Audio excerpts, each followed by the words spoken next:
Hello, everybody. Welcome to episode 384 of Spittin Chiclets, presented by Pink Whitney from our friends at New Amsterdam Vodka here in the Barstool Sports podcast family. What is up, gang? Back in New York City. The playoffs are here.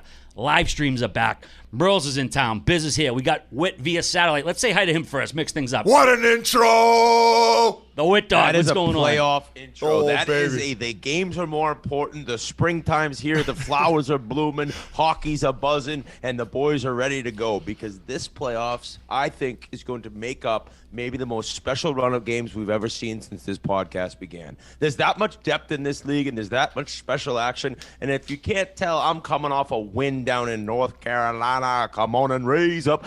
Team Trash, 3-time champions in a row. Team Trinity, absolute pussies, complete clowns. They stink. So we win. We won. We had a blast. I want to shout out, actually, one guy, Sean Donaher on Trinity. He sets it all up. You always need that guy. Very valuable. I want to thank him. One round at Southern Pines, recently redone. 2 rounds at Mid Pines. 2 rounds at Pine Needles that host the U.S. Women's Open in a few weeks. 3-night stay and breakfast and dinner included. $1,400. So you want to talk about the greatest deal in golf right now? Check out Pine Needles, check out Mid Pines, Southern Pines, beautiful golf courses, amazing time, and not too expensive. So we had a blast and we won, and it's great to see you guys. I wish I was there. I will be there next week with Merle's RA. Biz got to go to Atlanta and work, and I'll be streaming next week. You guys got this week, but I'm ready to go. I'm buzzing, and I'm ready to start gambling again too because I've been on the sideline since a really, really, really bad Super Bowl. Here we go. I wish I'd been on the sideline since the Super Bowl. I'd probably own a Rolls Royce we could by talk now. about that. Holy what shit, a RA. run. RA's been on a tough run, folks. If anyone's homeless because of RA, fucking give me a call. I'll Yeah. shout you a loan out. You don't even have to pay me back. This guy's crippled everyone. You've lost people $5,000 if they're betting $100 a game. That's how they were able to acquire the Score Bet app in Canada because of RA's fucking regular season picks for Penn. So, hey, no Canadian trip if it's not for RA, so way to go, buddy. Hopefully people have been fading me. They should own about 4 houses by now. But, hey, the name of the game, it's not called winning, it's called gambling. So what are you going to do? Say la vie. We got to say what's up to Merle's. He made a special voyage down from what? Albany this time, Merle's? Albany, I finished up coaching. I was coaching a men's league tournament all weekend, a charity men's league tournament called the Cap Cup in Albany. We raised $160,000 for 6 kids and their families. I coached the underman, Uncle Sam's team, all the way to the finals. Have the goalie pulled 2-0. We make it 2-1, but we couldn't get it done. So much like the Chiclets Cup, I lost in the finals again. Scotty Gomez has debunked one of your stories before about hockey, so this is all true. You did, in fact, go to the finals this time? Yes, that's where I was yesterday, 2:30. You can go watch it on Live Barn, Clifton Park Arena, if you don't believe me. So, Hey, Biz, there's one thing for him not to remember a tournament 25 years ago with Gomez. If he doesn't remember this weekend's events, we got serious issues well, with if them. it's like any weekend that he spends with the Chiclets crew, it might in case be a fact. Fucking hit the Men in Black. Hey, I'm sober again for another podcast. I have my voice. That's 2 in a row. Yeah, and it's that's a both streak. times Ryan Whitney wasn't here. So That's a streak. Figure it out. Last time I'm we a talked. bad influence on them. Also, I have a voice, boys. Usually, you know my trips. I never have voices, but as you can tell, I took care of it. I was drinking some chamomile tea to for this voice to stay fresh. The only city that couldn't stave you off was Detroit, where you you contracted Vegas voice in Detroit. So that's enough of that. Biz, we got to say hi to producer Mikey Grinelli. You had a big game this weekend. There was no NHL. Actually, there's one NHL game. Didn't matter for the playoffs. The toilet bowl. Yeah, I mean, I headed over to the NYPD FDNY hockey game, and what a show that was. They sold out the entire UBS arena, which was the craziest thing ever. FDNY won in overtime. Me and Sean just jumped right on the ice. We were filming all the action, so it was a blast. Shout out the FDNY. We had some Pink Whitney with those guys after, but it was a blast. Still an entertaining game. Only 1-0 though. It was 2-1. And we had 2 goals called back. And let me tell you, these guys motherfucked the refs harder than I've ever seen anyone motherfuck the refs. It was insane. Wait, so the final score was what? 2-1 in Oh, okay. overtime. Shit, I thought I saw online it was 1-0. But the overtime goal was a beauty. Oh, Bar beauty. down. Why so much hate? You think these guys would actually get along? Like, there were some pretty nasty hits thrown. You know what it is? I compare it a lot to the Army-Navy football game where, I mean, even I don't know much about the Army-Navy football game, so we'll say that. But it's like the Army-Navy football game where these guys, they said they've been playing with each other for like 15 years. So during the season, they're buddies. They're playing in Chelsea Piers, playing wherever, and they're friends. But it's this one game a year where it's no fucks given and they hate each other. I like it. Yeah, a little friendly rivalry there, you'd say, between police and fire, not just New York, anywhere as well. All right, you come from a firefighter's family, though, and I will say from just sitting in the crowd, the firefighters' families, oh my God, their chirps it was a lot of suck my dicks, fuck yous. It was like, it was awesome. Oh, the original stuff. Yeah, the the real original stuff. That's excellent grade A chirping right Holy there. fuck, Jerry Seinfeld in the crowd? Well, I just mean, I mean like compared to the cops' families, like, I don't know. What could the cops have been saying? They weren't saying anything because Oh, they're okay. families. That's what I'm saying. You have families motherfucking the other Take families. your hands off the hockey stick and put them in the air, you prick. Okay, Awesome moving event, though. along. Gee, awesome job, by the way. The Chiclets Cup is sold out. Terrific job once again. You can't get on the wait list. Good luck with that, but congrats to G once again on selling out the Chiclets Cup. Oh yeah. So we might potentially expand the tournament. Like what an unbelievable response. Within 4 or 5 days we were close to it. We're still vetting through the teams to figuring out what division that they're going to end up being in. I get a text from Terry Ryan saying he's getting a text from all these professional ball hockey players that he's played against or with throughout the run of his career in the ball hockey world, and he said that this is going to be like top tier shit. So Competition level has raised exponentially. So I'm booking 4 times a week with the trainer now. I'm up in my game. I'm getting needles stuck in my ass. I'm officially on the Russian gas. I feel unbelievable. No wonder fucking Ovi's gonna get 1,000 goals, man. This stuff's awesome. Why are you holding out, bro? I could have used some before the show. Little boost. We'll get you for the All right, streams, yeah, buddy. maybe you But saved for after. Long story short, Buffalo is going to be a time. Hopefully your team can still get in. But even if you can't get in the actual tournament itself, we have a surprise on the Thursday night that's going to be when we do the sign-in. yeah, big surprise. Huge surprise. Huge Those are going to be surprise. for the people, and you could also RSVP if you got friends and family in the town to get into the Thursday event. But Friday, what's the venue called? Riverworks. Riverworks. They have this awesome spot. We're going to Concert have venue. live music. We're going to have a couple bands teed up, one of which, like, we're still trying to work on a big name to come in and move the needle. So even if you're not involved in the ball hockey, come by on Friday during the day, party in the beer gardens, watch some ball hockey. Who knows? Maybe you'll even see a few fucking fights given the text I'm getting from Terry Ryan at who wants to wear Maybe them. you'll get to see somebody knock out bids. It'll be awesome. And if you want to play, submit a team because every year there's teams that back out leading up to the night before the game. Teams will back out. So we have a wait list. So if you want to play, just submit a team because you never know what will happen. It's going to be a shit show. We should get the refugees biz, the refugees cover band. That's what. Like, where did you get that fucking just joke? pull that out of my ass. You know me. That is original, G. That is not firefighter joke. That's a firefighter family man right there. There you go. There you go. Hey, boys, the best playoffs in sports are here. Spring weather is here, and all those fun warm weather events are here. So you're going to want to make sure you're stocked up right here. The old Pink Whitney, because this is the fun season, and you do not want to be caught empty-handed. If you're a bar person, then pop by your favorite spot. Enjoy it as a chilled shot, or top it off with a little club soda biz. However you take it, enjoy the 5 times distilled vodka infused with fresh pink lemonade flavor, named after that guy on the TV right there. Pink Whitney. Get I'm some. not mixing it like Whit. I'm going straight shot. I'm going to be butt chugging it when the fucking Leafs I are don't mix bending it. I go over. on the rocks, dude. I go on the rocks. Oh, That's you what do? I do. He actually mentioned that last podcast. Yeah, but that he liked does it on let the rocks. ice melt a little bit to where it waters it down. So technically you're mixing it. But I'm shooting it straight. Every time the Leafs score a goal, I'm going to be shooting this on the stream or the what are we going to be promoting tonight? Not necessarily streaming. Yeah, we're actually doing a thing too throughout the whole playoffs where if there's a power play goal, we're suggesting you take a shot. So every time your team scores a power play goal, take a shot with a nice Will you Pink drink Whitney nib. responsibly? We have a Unless guest. you root for Colorado and just maybe every other power play. Might need an ambulance if that happens. Well, I don't know, man. They got a tough matchup now, and we're going to get to all of this. Yeah, a little bit. First, Biz, we do have a guest. We're not bringing him on right now. A little bit later, but we have old friend Jon Hamm of Mad Men fame of the town, A-lister as well, and he's a St. Louis guy. And that brings up another guy connected to St. Louis, Wayne Gretzky, last week. Of course, his wife is from there. We just want to thank Wayne Gretzky for giving us the time he gave. The interview was awesome. He made it so easy for us. Like he said, my wife says, step on my foot and my mouth opens. He made it so simple for us. And then everybody who thanked us, who listened, who tuned in, who downloaded, we can't thank you enough. I think it was our biggest download ever, Mikey. Is that correct so far? So far, yes. And many more. I would hope so. I would too. So just a tremendously successful interview. And we just want to thank everybody, including Wayne. Biz, didn't know if you wanted to add anything. No, I'm actually not on the Russian gas. I'm just high off life after re-listening to that.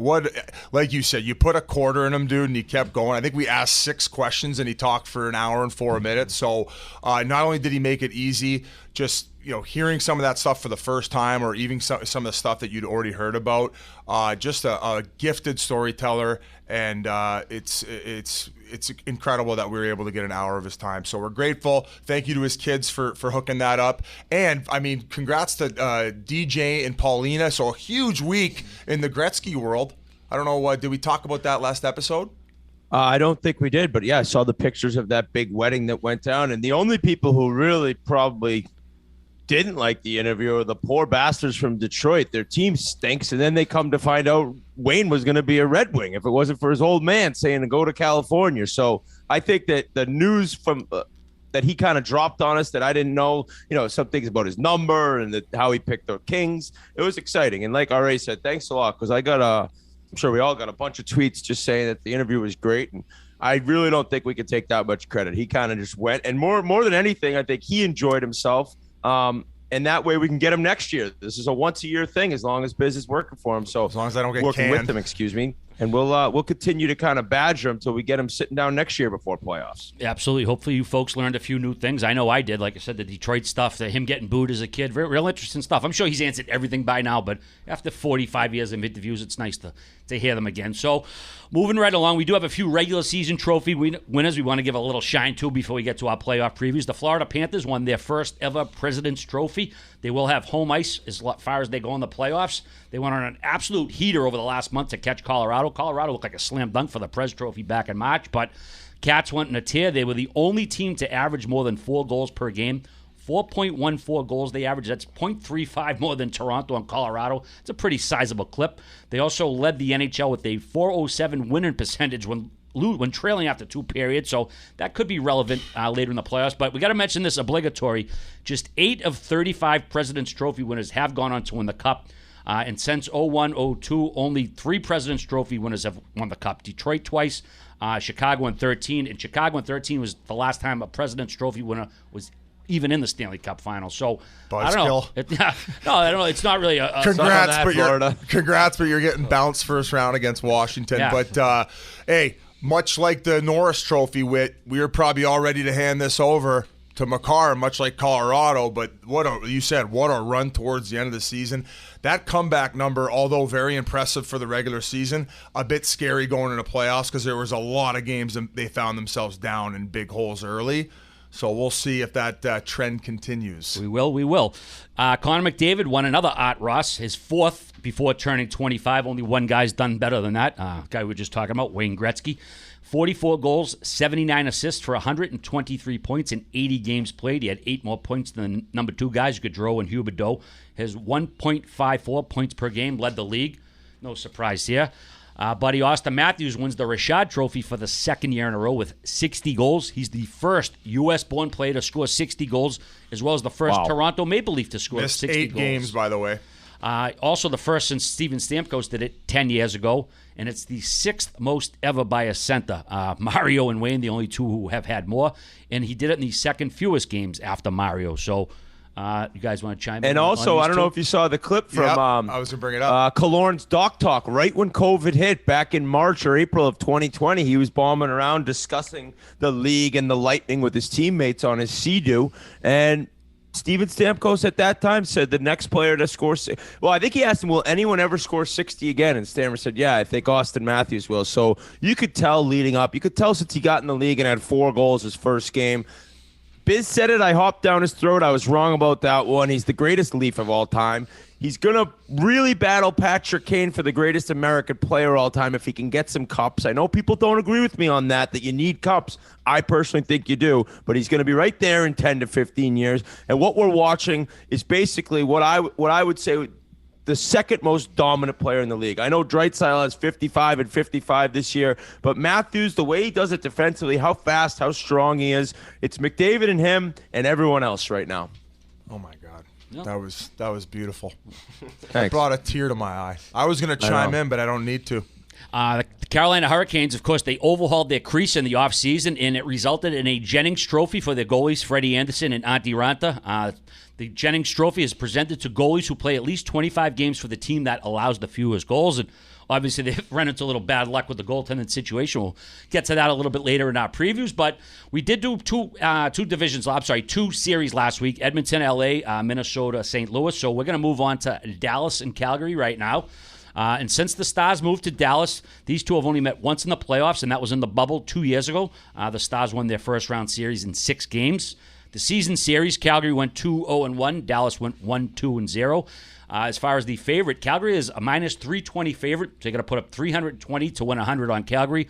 Or if you put up 100, you get back 260 on Dallas. Let's go to you on this one first. Who you liking? What are you thinking? What's the play? Well, the whole way that this all went down, holy shit. Are you kidding me, Biz? Are you kidding me? Gila River, baby. I mean, the Arizona State University Coyotes were able to overcome a 4-goal deficit in the last game of the year to beat Nashville, to force Nashville to end up in the 8th spot. Calgary bumps up to the 7th spot. Dallas bumps up to the 7th spot and now faces the Flames. Now, ironically, I was pretty pissed off and fuming when I saw this. Now looking at it, it's like without Saros, I don't know if Nashville is even a threat. I know they're not a threat to beat Colorado. We'll get into that. I don't even think they really would have been a threat to beat Calgary. Now maybe Dallas with that top line of young guys, and maybe all of a sudden Jamie Benn gets going in the playoffs. Sagan's played much better hockey the last 40 games. Radulov can maybe start finding it a little bit, and you don't worry about Hintz, Pavelski, and whoever the third guy is in that line that's kind of not in my head right now. Robinson. Oh, Jesus, how do I forget that friggin' stud? So now I'm almost looking at this like, if I have a chance of Calgary getting upset here, I think it is Dallas. Without Saros, I'm almost happy how it worked out. So I went from pissed off and furious to almost a little bit excited to see your stupid bald head on national TV. And I am still worried. That top line in Calgary, I think one of the only lines in the last 30, 40 years, or maybe league history, to all score 40 goals. How often do you see Kachuk, Gaudreau, and Lindholm burying 40? That is wild stat to see. Lucic's a playoff player. You've seen him run around. I mean, he has been laying the boots to people. The hit he threw on Matt Duchene recently, he's kind of found his game. The defense looks solid. Markstrom in net. Calgary's a great team. I have not denied the fact since I made this bet and almost really regretted it from the minute I made it. They're a hell of a team. But Dallas has something there, something where they're the most, I think Biz called them the most boring team in the league to watch. Maybe all of a sudden them just boring the game and slowing the game down could kind of frustrate Calgary, could kind of create a type of hockey that Calgary doesn't want to play. So my goal in having Calgary lose, I think I'm better off with who they're playing in Dallas. I'm still picking Calgary. I have to, but I don't think it's going to be that easy. I think it's going to be 6, maybe 7 games. Oh, yeah. Wild how it all happened. So it was the final night at Gila River. So it was just a send-off, right? Because they're moving away from Glendale. Harry Knuckles dropped the puck.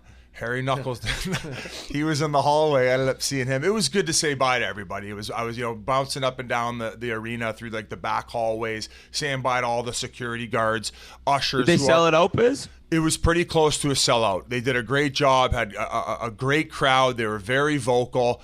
But we ended up doing the ceremonial face-off. They brought like Sean Burke, Ray Whitney, Tyson Nash was on the ice, Pisey, Roenick was there, of course, Donor.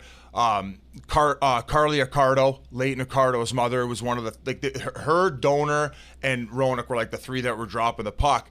So, it was great little way to open up the game. Of course, the man Rocket Yossi skates over, fucking gives me the wink, because, I'm rock hard, obviously. I saw a picture of you kind of staring at his dumper. It's pretty funny. Somebody did zoom in on that and made me look like an idiot. So after we all gather in the hallway, and then we're going to take the elevator up to a suite, because they got a suite for us called the Tower Suite. Well, we get up there 3 minutes and the game had gone by, and we walk out, it's 3-0. We're just like that, a blink of an eye. So it's like, oh shit, this is gonna. That's how to show up, boys. This is gonna be a tough send off. So then they end up scoring another one in the end of the first period. Excuse me. We ended up getting one back, but we pulled that Venmelka, and they threw this Satarian net. Well, they ended up mounting this awesome comeback, and then ended up winning it in the third period with a who got the game winner? I'm drawing a blank here. It was Gostisbehere, who had a great year for the Yotes. So incredible send-off. We had a great time on the broadcast. I ended up predicting the comeback, and I was being a bit of a clown. But one of the few, man. Once in a while they hit. But and then all of a sudden you see, oh fuck, that meant that they're going to end up having to play Colorado. So they pretty much given up a 4-goal lead to the worst team in the league. They've now written their own death sentence. Daryl Sutter already lined them up at the shooting range and put a bullet in their head when that happened. If they had no chance without Saros going against Calgary, without Saros going against Colorado, this is fucking. If they win a game, I think you should win the fucking bet, basically. But for the Calgary experience, I didn't like the way they matched up against Nashville at all. Very physical. What does scare me about now that they're going against Dallas is all those things that you mentioned, like, they haven't really gotten that secondary scoring all year. Okay, well, they made the playoffs 2 years ago, and they were able to carve out this run, so they are able to know how to find that type of mojo. Plenty of guys who are on that roster were there when they made that run. They got Heiskanen back, so they got a solid back end. They've been getting the goaltending. If Calgary can just focus on that secondary scoring and playing a physical game against those top 4 defensemen who lug a lot of big minutes for them, I think that there's no way this boring Dallas team, there's not a chicken dick's chance that they beat the Calgary Flames.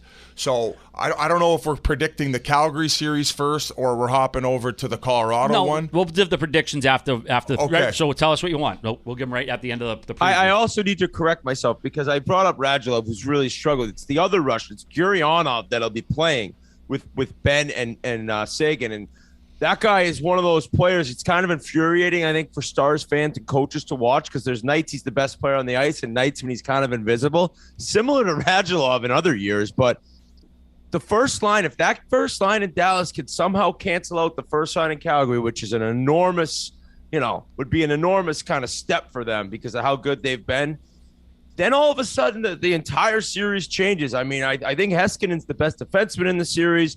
Ottinger's played real well. If Markstrom maybe struggles a little bit, I don't think this is as close, shut and closed case as you think. Meaning, I think this could go to 6 games. I'm hoping it goes to 5 and Calgary doesn't waste any energy. But they just have this team that can find ways to win, as we saw as they clawed their way into playoffs and really, in my opinion, had no business being in playoffs. I know Dallas fans are not going to be happy to hear that. I just say that for the simple fact of that you got a one-line scoring team. You're fucking painful to watch to the point where I have to change the games. So I don't want them advancing, and I want my Calgary Flames to beat them in 5. It will happen in 6. I will give Dallas the respect they deserve, but they do not have enough jam to beat Sutter and the Flames. Biz got Calgary in 6. What you going with?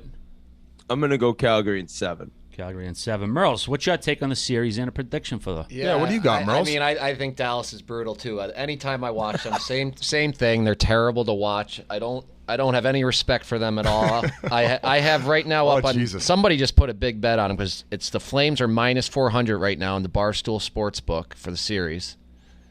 That's just ridiculous, and I'm taking them in a sweep. 4-game sweep. Wow. Calgary and... When you said... there is no respect there. None. Thank you for overshadowing the hate that I was about to get from Dallas fans, and now you becoming public enemy number 1 in the Southern State.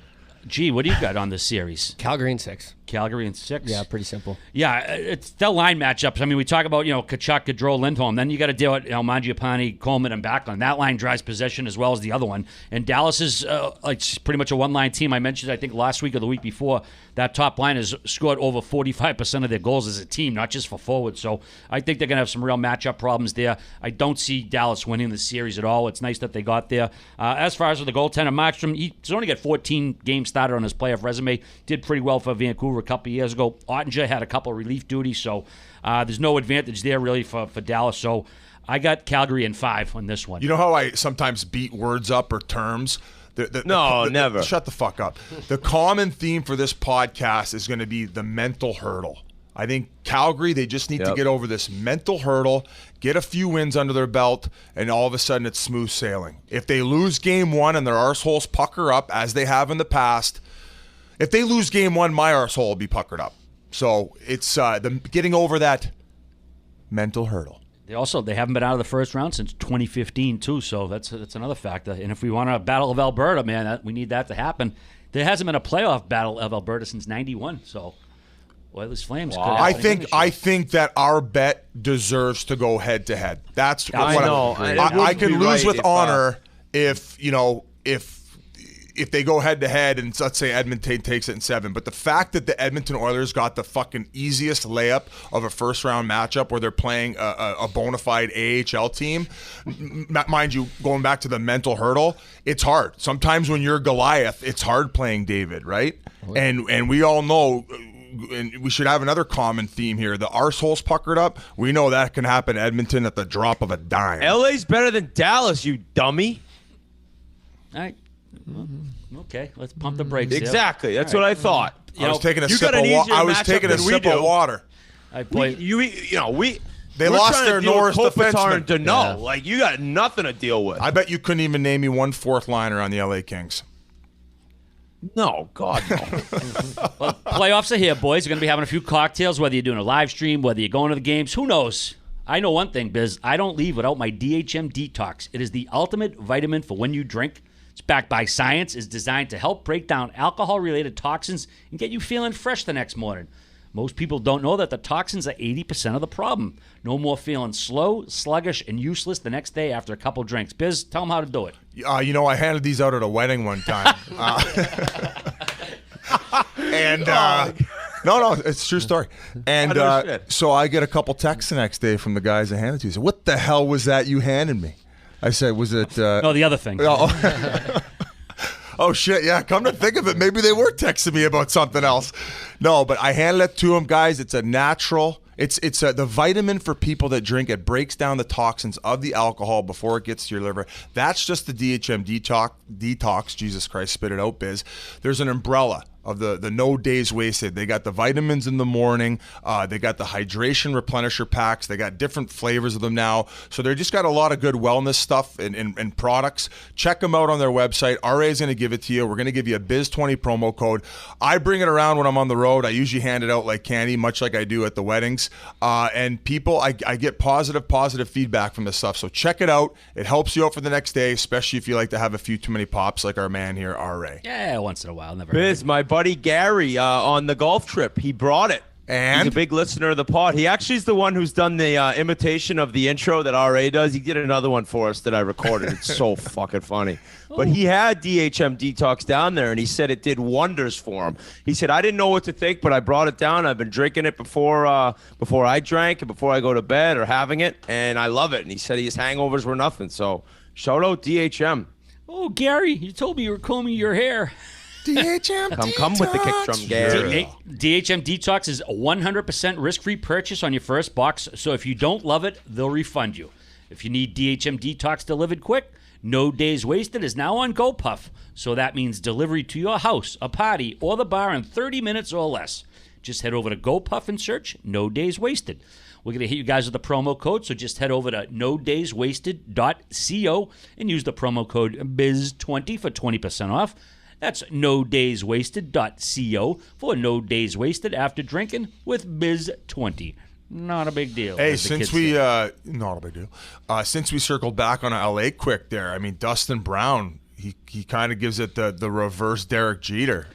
Just a quick announcement. He's done. He got the last home game in, got a beautiful send-off, but not taking too much attention away from the team. He wants to focus on this little playoff run here. So, hey, maybe with that announcement was the extra boost that this team needs to take down Goliath.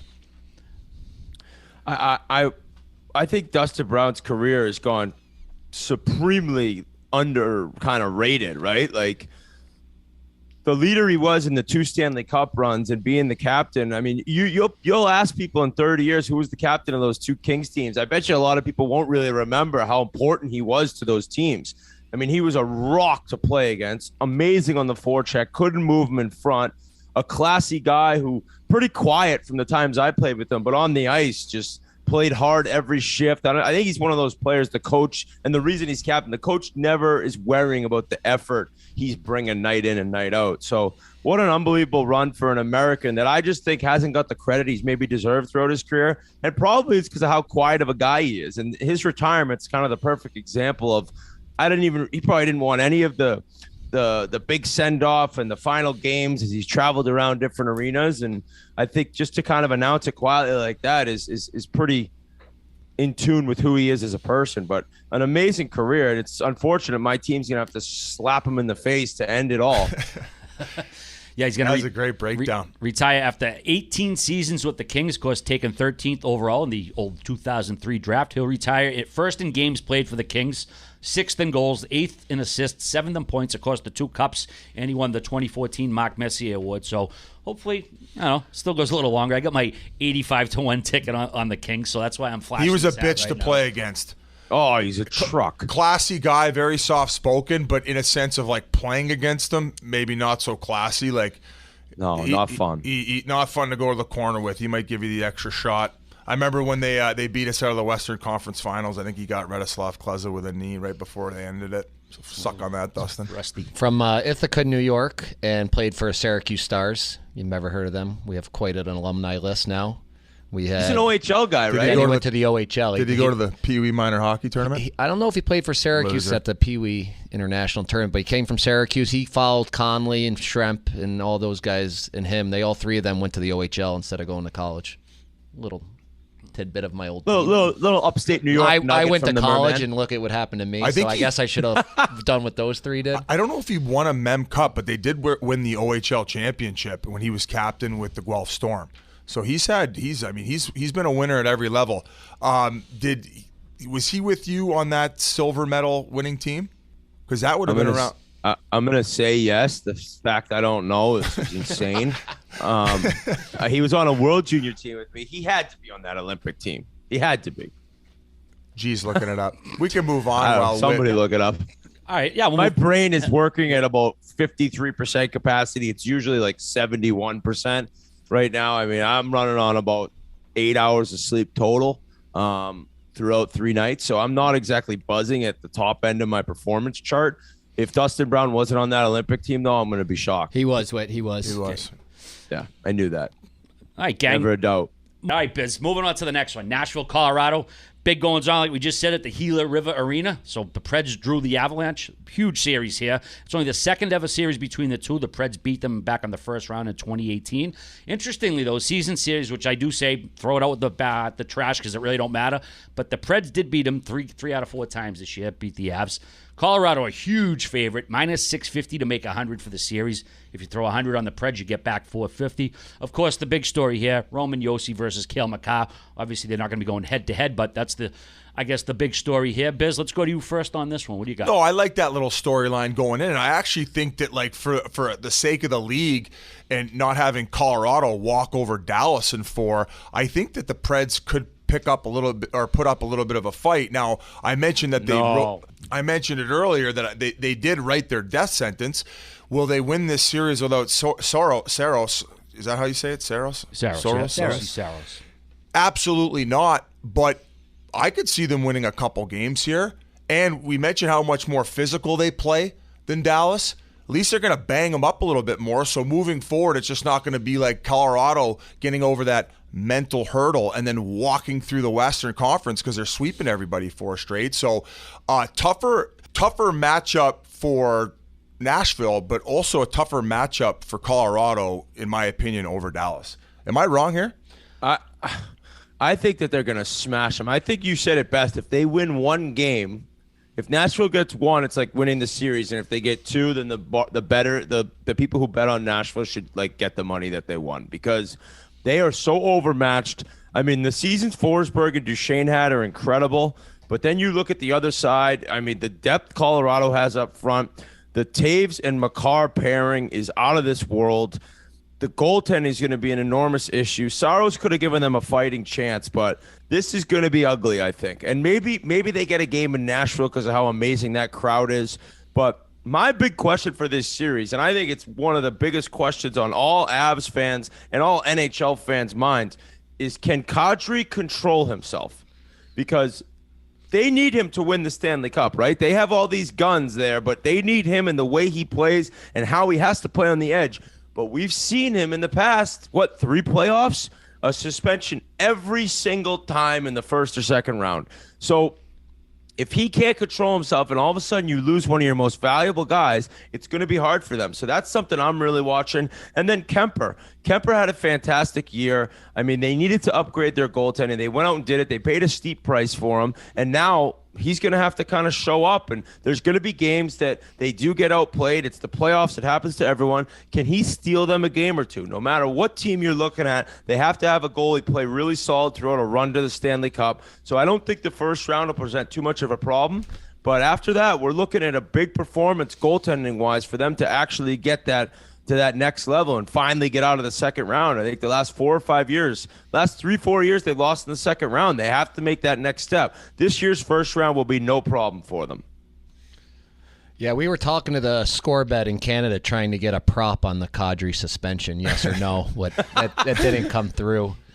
But much like they're Florida, like minus you're 250. You're talking about Florida. Colorado did a lot of that this year too, kind of messing around, not coming out ready to play, and found themselves behind in the games. And then they had enough firepower to come back on the weaker teams. If they do that against Nashville, it's not going to be so easy to come back. So I would watch out there. I think they can steal a game on them. Any concerns about Gabriel Landeskog coming off knee surgery? Hasn't played in a bit. I don't know if it was just cleaning something out, or you think he's going to be a little rusty, perhaps? I just feel they're so loaded all the way down that if he gets no points in the first round and you still and if you find a way to lose, I wouldn't even fucking blame him. I just fucking say they're a bunch of bums who couldn't get over a mental hurdle. As for Saros, yeah, he's still uncertain. They don't know if they're going to put in Riddick or this kid Connor Ingram. I mean, so Ingram, I think he came in for the other night. Yeah, he's the recall from AHL Milwaukee. Yeah, and so it's between him and Riddick right now. So Right. That really sucks for Saros. I feel bad. It's the season he had to not get the chance to try to keep it going. That's such a kick in the dick for that entire team and him especially. Can I make a kind of like a double prediction? I think if Saros is able to come back at least by game 3, I think that Nashville can push this series to 6. I think that if there's no sight of him, I think this is over in 5. Just another note. If I'm an NHL team, I'm not letting my goalies near any of you guys anymore. First, it was Biz at the All-Star game with the Leafs, and then it's RA at the outdoor game meeting Saros, and now he's out. Oh, yep. You know, you guys are 0-for-2 on meeting these goalies. I mean, yikes. I'm personally very confident the fact that Jack Campbell you guys mushed them both. He took a step back, and he's been on fire towards the end here. I might not have started him 67 out of 82 games, though, if I was running the show. That's a lot of fucking games in this day and age, but they did need to win. Also interesting, if he does get in, his save percentage versus Colorado this season was .914, which is pretty respectable for a team that puts that many points up. But that's obviously huge where the series is going to swing. We don't know who is going to be in net, but either way, we do need predictions. Whitney, who do you have and in how many? I'm actually going to go Colorado in a sweep. Colorado in 4. Merles. Yeah, I got Colorado in 5. Nashville gets 1 home game. Okay.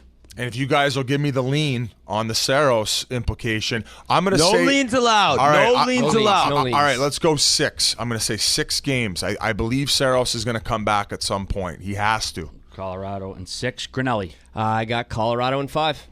All right. I think I already said Nashville. And again, I made future bets before the season. I get 76-1 on Nashville. It looks like garbage now if Saros doesn't play, but I got to stick with it. I'm going to hope Saros gets in, and I'm going to go off the wall and say Nashville in 7. Is that who you want, or is that who you think? I want Nashville to win because I got money on them. Do I think they're going to? No. Yeah, but you have money on them to win the cup. Like, they're not going to win the cup. Yeah, probably not. But yeah, I'm going to say Nashville. RA's going to be on the tarmac before they leave for Nashville, fucking around with their fucking airplane. Yeah, I'm going to say Nashville in 7, even though I probably don't think they're going to win, but I'm just being loyal to my future bet, I guess, if that makes sense. RA's back to the cook. I should have no loyalty to any of my bets right now. I should be fucking killing RA's them all, their omelet guy before game 1, stuck into the abs room. Just fucking little... Doesn't really matter anyways, but all right, we're going to take another quick look at the Minnesota-St. Louis series before we send it to St. Louis native Jon Hamm to get his take on what's going to go on the playoffs. I just saw it come over the wire. Ville Husso is definitely in net for St. Louis. No surprise there. Letty is going to be in the lineup defensively. They want that experience. And Marcus Foligno, man, he took an ugly hit from Curtis McDermott the other night. They thought he might have ripped his knee up. McDermott did end up getting 5-minute major game misconduct, but Foligno said, it's the playoffs. He said he wouldn't be out there if he didn't feel he could play. I feel pretty good. And Michael Russo also reported that Marc-Andre Fleury was in the starter's crease, so it looks like Marc-Andre is going to get the start. Whoa, seriously? Yeah, that's what and the Russo good thing said. is, I mean, the good thing is that that's a team that it's actually, people would argue maybe it's not a good thing, but when you have the ability to, if a goalie struggles, to throw another guy in, I think that's so valuable because now like, all right, well, say Flower does struggle a little bit. Talbot's been lights out since Fleury came over. I was surprised to see this. I thought Talbot would get game 1, but both their numbers have been so good since March 21st that it does make sense. I mean, you go to Fleury. If it doesn't work out, you go to Talbot. I think the Bruins, even if they're winning games, are going to be using both goalies. I think the Oilers, with how old Smith is, I think they'll be using both goalies at some point. So it's just a different NHL now where it's going to be a long run, hopefully for Minnesota. That's what they're thinking, and they have the ability to use both guys. But I was surprised. Thought Talbot would be game 1. I thought it was his net to lose, and he didn't down the stretch. That's why I'm a little bit surprised from like a panic button, maybe a second-guessing standpoint where I picked Mini to win that series in 7. Am I like, oh, shit, like rumblings early? But I'm going to calm it down here. I still think Mini in 7, and you got to trust the coach's decision. But definitely surprised to hear that. We did picks last week. Merle, who do you like in this one? We weren't on the show last week. I like the Blues a lot. I would take Blues in 6 as the official prediction, but I just want them to win the series. You're getting plus money. You're getting the Blues at plus 2,200 to win the Cup, which I think is incredible value. That's a big-time value bet. And I think I saw something where Talbot had really bad stats against the Blues. I'm not the stat guy, but that could be the reason Fleury's in there. I love the Blues. I think they have all the depth. They have the experience, the leadership, the coaching, and I really like this team. We'll see tonight, though. Holy shit. You dissected that series the whole 2.5-hour train ride there. Not to mention that it's my big play for the first round. Not to mention that they got a cup-winning goalie to lean back on, right? So that's another example of like depth at forward, and then all of a sudden, all right, well, Husso doesn't have it. We go to Binnington, who really kind of did turn things around the last 3 weeks of the season. Yeah, he definitely played a lot better. Whit, who did you pick last week out of the two? I took the Blues in 7, I believe. All right, and G, who'd you go with? I had Minnesota in 7. Billy G invited us over for steaks. Can't bet against what a disgraceful pick by you, Whit. Have some respect for the Kobe I already beef. said I'm not going to fucking care about his stupid Lego setup and his amazing cooking of asparagus and like Wagyu beef for us. I got to be honored. I'm going to be happy for Minnesota. His daughter made you a phone case for crying out loud. I still got mine. Where's yours? Bad karma for Boom. me. Oh, there it is. Okay. Boom. All right. Great family. The All Garrett right. family's top notch. And I've said this. This is a tough one because I'm very happy for both sides. I'm like, this is a win-win for me. But I just think the Blues up front. I said that. Kaprizov is the best player in the series. Though. And I know we're not jumping over to the East quite yet, but I like the tandem, bringing it all back. You got Husso Binnington. You got Ullmark. and Swayman. Mind you, these guys are the little dance they do, the reverse 69 on the ice. Are Bees fans not loving that? Love it. Oh my, I love it. 6 to midnight immediately. Oh my goodness, it's good shit too, especially where the guys didn't even know each other last summer. How they've gotten this such cohesion. So what if they actually hate each other and they're just faking it? Big dog and pony show. Bergeron's like, get out there right now and make everyone think you love each other. Hey, they're whispering. I hate you. Or they're hugging and doing circles. I hate your fucking. I'm gonna fuck your old lady. I'm gonna fucking smell it. I'm gonna stab your old man in the neck. If they win their first round series, Biz, I heard they're gonna do a stand up 69 celebration. Oh, they are nice. Yeah, just gotta watch that. Just start plowing each other at center ice. NHL Network has to black it out. Oh, that. Hey, wasn't that in Borat? When they were doing the UFC, and then all of a sudden they just start making out in the middle of the ring, and they're in some hick town, and people were throwing chairs, and they went nuts, buddy. They went nuts. So we need that out of Swayman and Allmark. Well, the Force might be with Minnesota, but the St. Louis Blues have this guy. He's probably more powerful than the Force. Jon Hamm, star of Mad Men, star of The Town. Our guy. He's also going to be in Top Gun Maverick coming out this summer. Heard of it? Heard of it? I certainly have. You'll be seeing it this summer. But first, I want to let you know that this interview is brought to you by GameTime, the exclusive ticketing partner of Barstool Sports. GameTime is a new ticketing app that makes it easier than ever to score last-minute deals on tickets to sports, concerts, and shows, and they guarantee the lowest price. They cracked the code on how to score deals on last-minute tickets. Granley's taken advantage a bunch of times. I'm going to be doing the same as well, and you should at home too. Late playoff tickets cheap as, how can you beat it? You can't. It's the biggest last-minute price drops that you can be found on the seats you thought you could never buy. The only way to do this before was to risk dealing with shady cats out in front of the building, but no more of that. Not with GameTime. And the best part, you get $20 off your first purchase. So download the GameTime app, go to the account tab to create a login, and redeem code Chiclets for $20 off your first purchase. Terms apply. And now, enjoy Jon Hamm. Well, it's been 3 long years since we've had our next guest on. And in that time, his team won its first Stanley Cup, and the big movie he was working on has been completed. He was my co-star in The Town, and this summer you can catch him on the big screen in Top Gun Maverick. It's an absolute pleasure to welcome back to the Spittin Chiclets podcast, the pride of St. Louis, Jon Hamm. How the hell you been, my friend? I'm good. Thanks for having me. It's good to be here. Absolutely, man. Our pleasure. It's been, like I said, 3 years. It feels like 13, and not long after we last chatted, your Blues, they went out. They got their first Stanley Cup. Oddly enough, the teams are playing tonight. Did you make Game 7? Were you there, John? No, I was not at Game 7. Unfortunately, I was sitting in a soundstage in Vancouver, Canada. And Vancouver, as you may or may not know, shares no particular love for the Boston Bruins. So I was surrounded by people that were definitely rooting for the Blues, which was very nice. But I was shooting a commercial. I was actually shooting a commercial for Skip the Dishes, which is a Canadian thing up there. Yeah, ironically, the listeners are probably going to be surprised. You requested to come on because last time you were on, the Blues went on a run to win the Cup. So we're happy to have you on, but so that we can maybe make this thing happen again. But how about the season they're having, and basically these last 12, 13 games? You must be tuning in. Like, are you watching every game that you can, or how many games are you tuning into?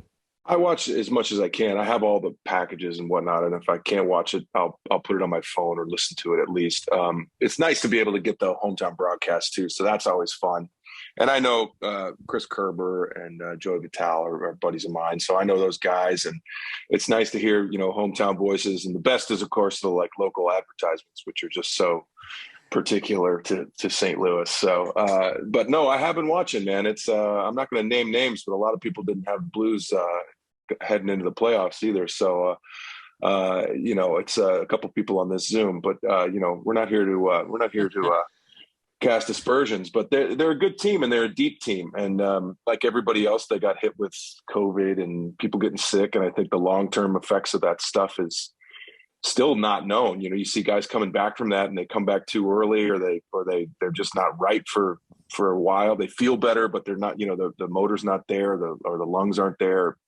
It is what it is, but that's what the first 82 games are. It's a marathon, and whatever shape you're in after that, then the other marathon starts.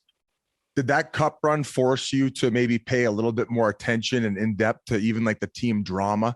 Because as they're sitting pretty going into playoffs, they did go through that Tarasenko stuff, maybe who's going to be starting in net. Like, do you really pay attention to all those storylines throughout the entire season? Yes and no. I mean, I'm friends. I'm good enough friends with some of the guys on the team that I can get through the media aspect of it. And obviously, when the media wants to sell papers or they want to get clicks or what have you, they're gonna fire up as much drama as they can. And you guys know as well as anybody that everybody in that locker room wants to win, and they know they can win, and they've won at every level that they've played at. And the business of hockey is what it is. That's why we're sad to see 70 go. But It is what it is. They came off the high of that cup run. They were playing great in 2020, and then COVID happens. I mean, who calls that? Nobody. It is what it is, and you got to play through it. And then that takes away so much of your momentum and so much of your familiarity and so much of everything. It's this unknowable thing. And so the last 2 seasons were kind of these weird outliers. And I think now it's back to business, and God, Armstrong's made some pretty strong moves in the off season. So I'm pretty happy with where we sit. I think obviously Florida and Tampa are the top of the league in every aspect, but we've seen teams like that not advance. I mean, the Blues were that team in 1991, maybe it was. I forget when Hully and all those, it was putting up goals at a ridiculous clip, and they won the President's Trophy and they got bounced out. It happens, and it's, I'm not going to say it comes down to goaltending all the time, but sometimes it does. And we've all seen it. If you run into a hot goalie or you get hung by a cold one, it's rough. But I'm very happy with how we're playing now, obviously. And I can only imagine when you come into playing us, when we start rolling those 4 lines out, and it's every line has a legitimate scoring threat. That's no fun. That's no fun, especially if you're a defenseman. Who gets the start for you in game 1? Is it Husso or Bennington? Husso. Okay. Husso. Wow. Sure. John, really Wow. considering, like, even as a head coach, if, like, let's say Husso was playing maybe 55-60% better than Bennington, and then maybe Bennington on the 40%, you wouldn't go with the guy who's already got you there starting out in playoffs? It is. I think everybody knows what it is. I think he's played his way into that job, and until he plays his way out of it, that's what you do. I think. I don't know. I mean, Binner looked great last game. He looked great. We put up an 8 spot on the other team, which is, makes any goalie look great. But not a big deal. He made the big saves when he had to, and he looked like the confident Jordan Binnington of 2019 and 2020. And I think that he'll get back there. It's, you guys know goalies; they're all head cases. They're lunatics, and they go through ups and downs. And the great thing about having an amazing starter, an amazing backup, 1A, 1B, whatever you want to call them, is that really helps, especially when you start talking about the grind in the schedule in the playoffs, when you're just gassed and you're hurt or you're dinged or whatever you have. What's your schedule looking like for this playoff run? I'm assuming you're looking to catch as many games as you can. Are you going to be busy with acting, or what's the deal? I'm going to be busy with promoting Top Gun, which is finally coming out. And I know, huh? We finished shooting that thing about 2 years ago. It was meant to come out in 2020, and here we are, 2022, and it's finally coming out. So I'm doing a big world press tour. I'm going up San Diego, where we have the premiere, and then Mexico City, London, Cannes, France, and New York City, and LA. And so I'll be tuning in, obviously, and I hope once I get a little break, I can bounce over to St. Louis or if they're playing on the West Coast, then that would be even more fun. But yeah, I'm going to the game on Sunday. That'll be fun. I haven't been to a game in a minute. The last game I think I went to was the Winter Classic, which was phenomenal. It was 10 below and ridiculous, but it was a good win and it was a good time. Obviously, John, feel much better about this team than maybe a month or two ago. They're one of the hottest teams in the league. But are there any concerns you have with the lineup at all going into the playoffs? I mean, our whole thing has always been we're not playing as strong as we could on the defensive side. I think that's when we have a team that's so offense minded that gets forgotten. And when you lose guys like Pietrangelo, when you lose guys like Jabo, when you lose these rock solid defenders that play so many minutes, for whatever reason, then they're hard to replace. They really are. I thought Letty was a great pickup, but we paid a lot for him. I think that we needed him, and he's been great for us. So I think if the boys can lock that down and start really feeling the confidence on the back line that they do on the front, then I feel like we can play with any team in this league, and I think we've proved it. I was going to ask you about a teammate of yours. So you go into these big movies like Top Gun. Had you ever met Tom Cruise? And I'm sure everybody's asked you, like, he's a little bit wired to like he's wound up tight. Like, he's a machine, is he not? Yeah, he's 10 years older than me. He looks 10 years younger than me. And he's, he's the first guy there on set. He's the last guy to leave. And he's up at 5 o'clock in the morning working out, and he's got 6 other projects that he's getting going. He's just, you said it right. He's a machine, but he's one of the nicest guys you'll ever want to meet.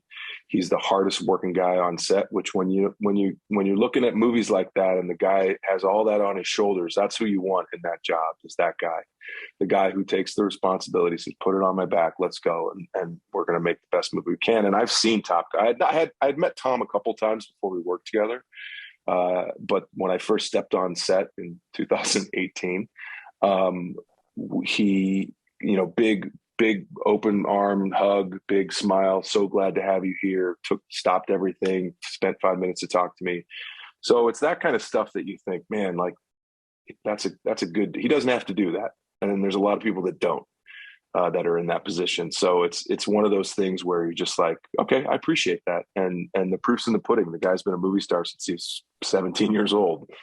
That's some longevity in a career that doesn't necessarily have a lot of examples of that. And he was flying his own jets in the movie?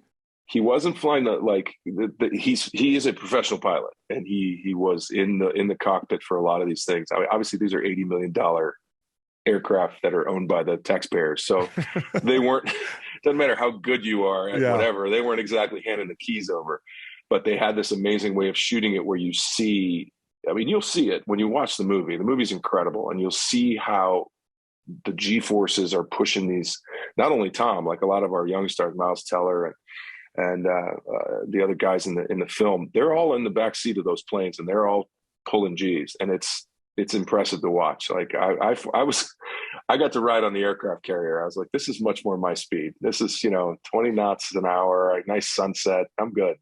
Did you throw up at all? Did you end up getting in one of the G's? Or no? No, I didn't. Thank God, I didn't have to. I didn't have to do it, but I would have. And of course, I would have puked or passed out. That's just how it goes.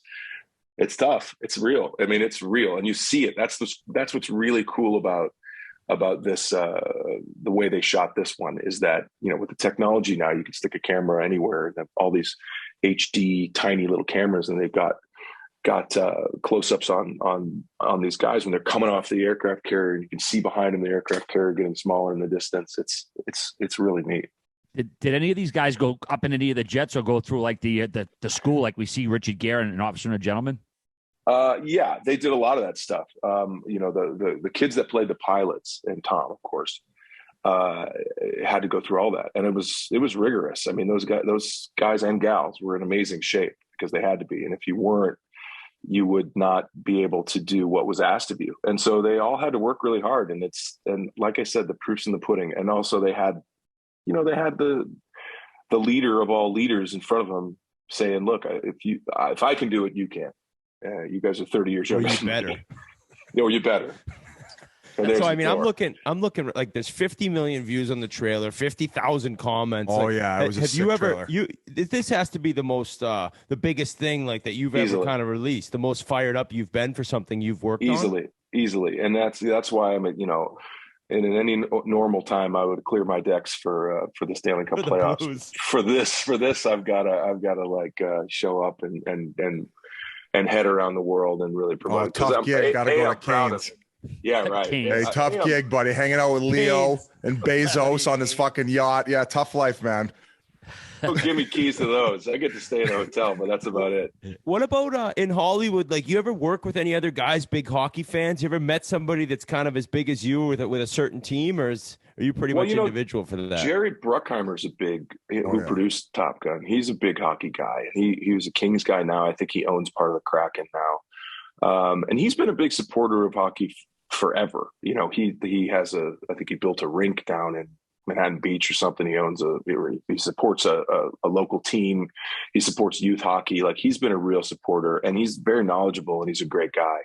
I know Steve Carell's a big hockey guy. I think he's a Boston guy. I think he's from Massachusetts, somewhere, Connecticut.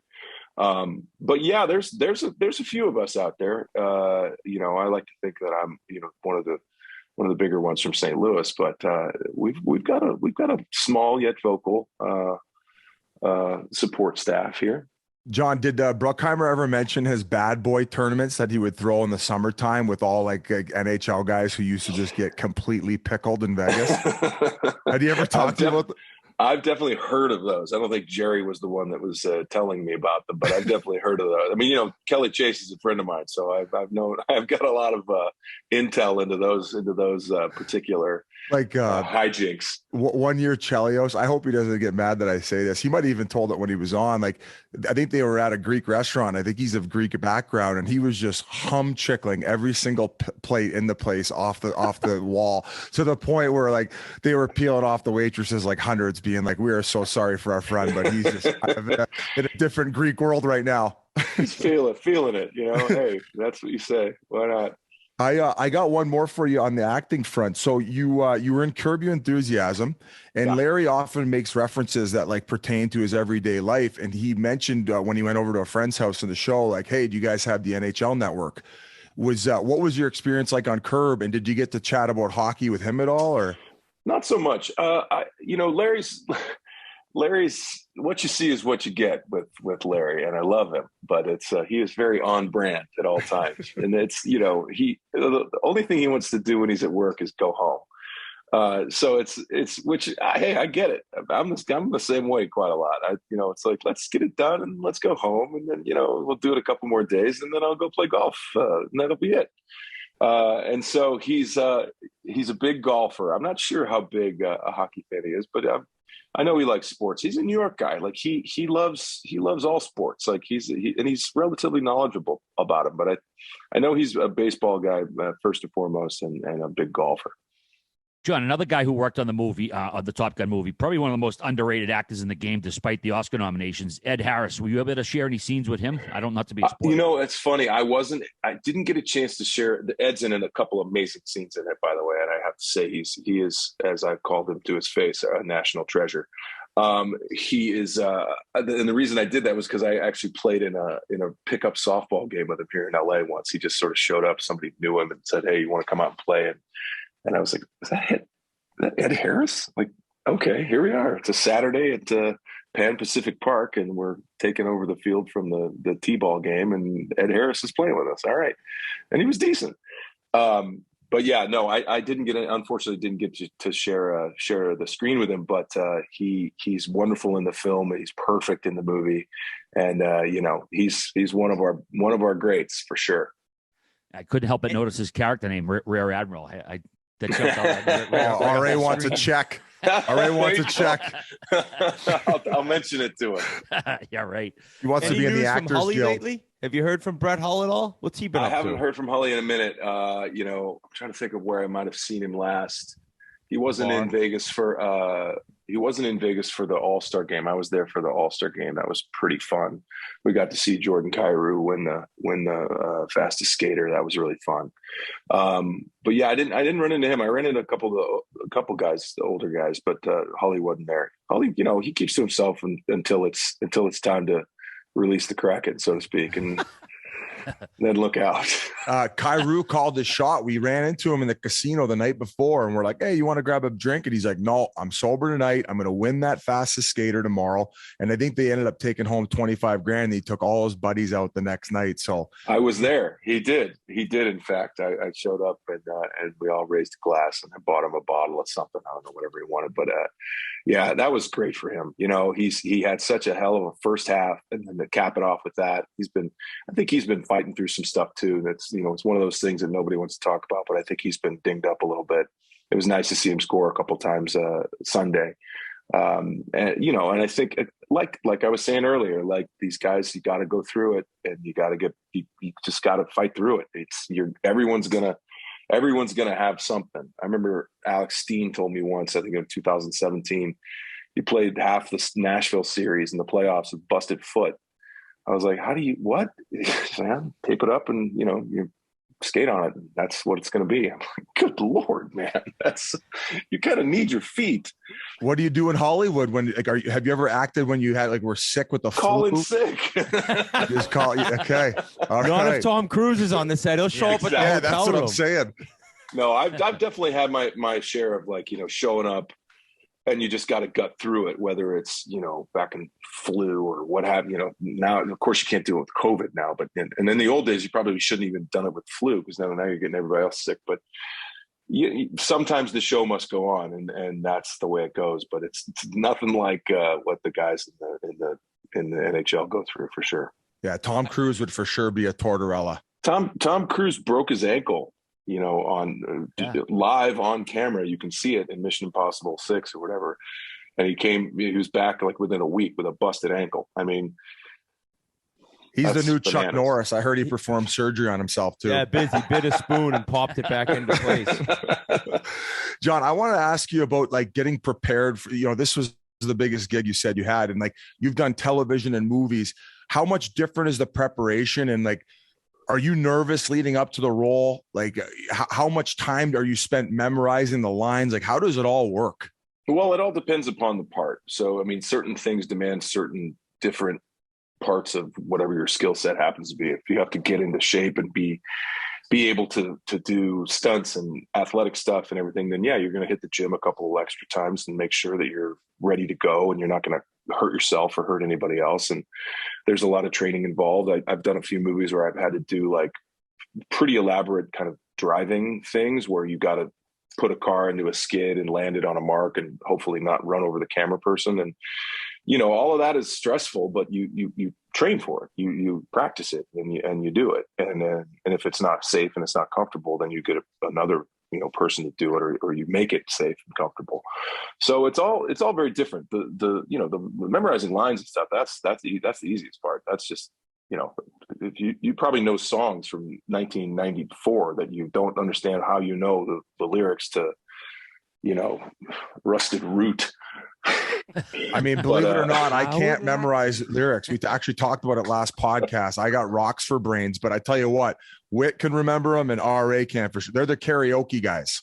I was singing some song today on the way back home from the gym today, and something came on. It was a Dire Straits song from 1989. I knew every goddamn word. I'm like, are you kidding me?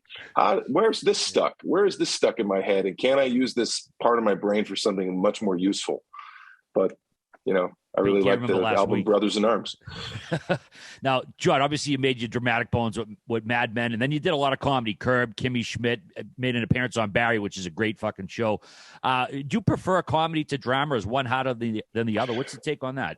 What I kind of like is, first of all, I love being able to do both. Some people, they don't have credibility or whatever. They don't have the wherewithal or the desire, honestly. But I get to do it both, and I credit that to people earlier in my career having faith and belief in me to say, all right, let's see what you can do. And I was able to do 30 Rock and SNL and a couple of things. And it was way far out of my comfort zone for sure, especially given that I, sort of gotten famous by doing this very brooding kind of sullen, introspective character.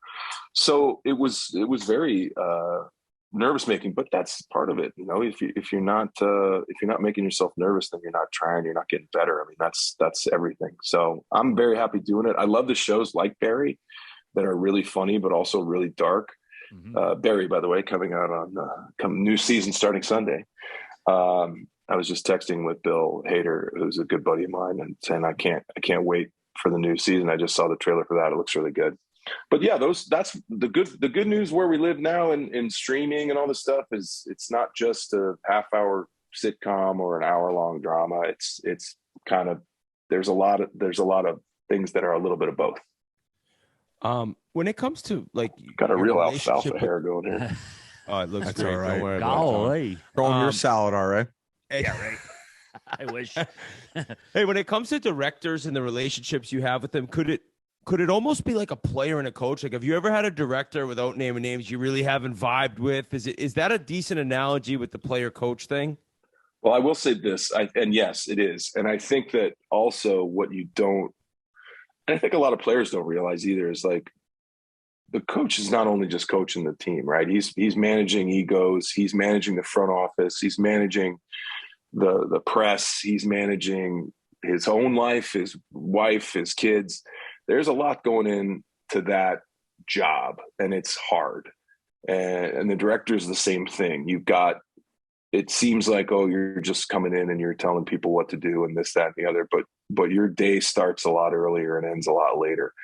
And so I think that's really the best analogy between a director and a coach, is that they're doing a lot of stuff that you don't see, that you're very grateful that they're doing, because it makes your job easier, whether that's communicating with, training staff or what have you, or just, coming up with game plans, working with the assistant coaches. Steve Ott, who's one of our assistants on the Blues, he was a son of a bitch when he played, Oh, I know. Yeah. Oh, I know. Made me cry. It hurt my feelings too, John. But he is an amazing assistant coach, and he's going to be an amazing head coach one day, because he gets it. Like, he gets his job, how he fits in the chain, and he does his job very well. So we're happy to have Otter on the team for sure. Since we last had you, you got to work at one of the current greats, Steven Soderbergh, on the HBO movie No Sudden Move. What other current directors would you like to work with? Not that you want to suck up now, but there's a lot. There's a whole generation of I hesitate to say kids, because they're probably all in their late 30s, early 40s. But there's this new movie called Everything Everywhere All at Once by these guys called the Daniels, and I saw their movie at Sundance in 2014 or 15. And it blew my mind. It was called Swiss Army Man. It was really, really good. Oh yeah. And so they keep doing really interesting things. I think Hiro Murai, who directs a lot of Barry in Atlanta, I'm really excited to see what he does next. But yeah, there's then there's like the legends. Getting to work with Soderbergh was one thing, and it was great. And I had known him sort of socially for quite a few years before we got to work together, and it was everything I had hoped it was. But then you got guys like Steven Spielberg, you got guys like Marty Scorsese, you got this whole other tier of amazing legends that, sure, it would be amazing to get a chance to work with somebody like that. And then there's the, like I said, the new school. Robert Eggers has got a movie called The Northman coming out that looks really good. He did The Lighthouse a few years back. So I'm available. So if you know anybody, tell them to give me a shout. John, do you ever find yourself doing old characters when you're just like hanging around the house? Like going back to old that guy? Blues characters, Biz, shooting pucks. Not really. No. When I'm in my house, I'm spending time with my girl, my dog, and making sure it's everything's ready to go for the next episode for sure. But no, I don't spend a lot of time in the past. I try to spend a lot of time in the present and thinking about the future. Just to go back to the directors, is there one from the past, that you weren't able to work with that you would have liked to, possibly from like the 70s or 80s, even before that? Oh man, yeah. Well, sure. That list is pretty long. Yeah. We lost a lot of those guys, but yeah, God. Of course, now I can't think of any. You're a big Robert Altman guy? I loved Robert Altman. Funny story about Robert Altman was I was a waiter out here in LA at a birthday party that he was attending, and he was pretty old by then. He was probably, 80 years old, but he was still kind of this cool dude. He had the long gray hair, and he was very friendly and very nice. And I think that he's dead now, so it's not going to matter. But he was out in the alley of the restaurant smoking a joint. And I was like, Mr. Altman, your dinner's getting cold. He's like, right on, man. He just kind of took his joint, put it out, walked on in and had his dinner. I was like, that is an awfully good way to enjoy your dinner, sir. Well done. That's awesome. Now, when you were in town making the town, did you know it was going to be this like future classic? I mean, it's really got a lot of legs. People love this movie. Did you know when we were making it was going to be this like sort of classic? We were making it. Oh yeah. You know why RA brought this question up, right? Because he was in the movie. I want to know. You can admit now to us you don't remember RA, by the way, John. Yeah. Be honest, John. Listen, it was a long time ago. My memory's already fuzzy, so give me a break. I bet you R.A. pigeon tossed him. He thought he was the star of the show. Came in. Grab me a slice of pizza, Mr. Hamm. He goes, and I think Otzi was a better passer than Gretzky, by the way. John probably agrees. The funny thing about that, do you remember Joe Lawler? Yeah, that's who introduced. He worked on. So we shot Fletch, the rebooting Fletch. We shot that in Boston this summer. It takes place in Boston, and Joe worked on that with us too. So, and Owen from the town. So we had a couple guys that popped back up from that movie. Did I know it was going to be that? No, but I knew it was going to be good because I knew with Ben and Jeremy Renner. And, all the people, Pete Postlethwaite, all the people that we had, especially the people we had behind the camera, Robert Elswitz, one of the best cinematographers in the world. I just knew it was going to be a good looking, cool movie that kind of feels like that throwback, sensibility to the 70s and 80s that you just don't see much anymore. So I'm very happy with the legs it's gotten. Every time I go through TSA at the airport, everyone's like, down.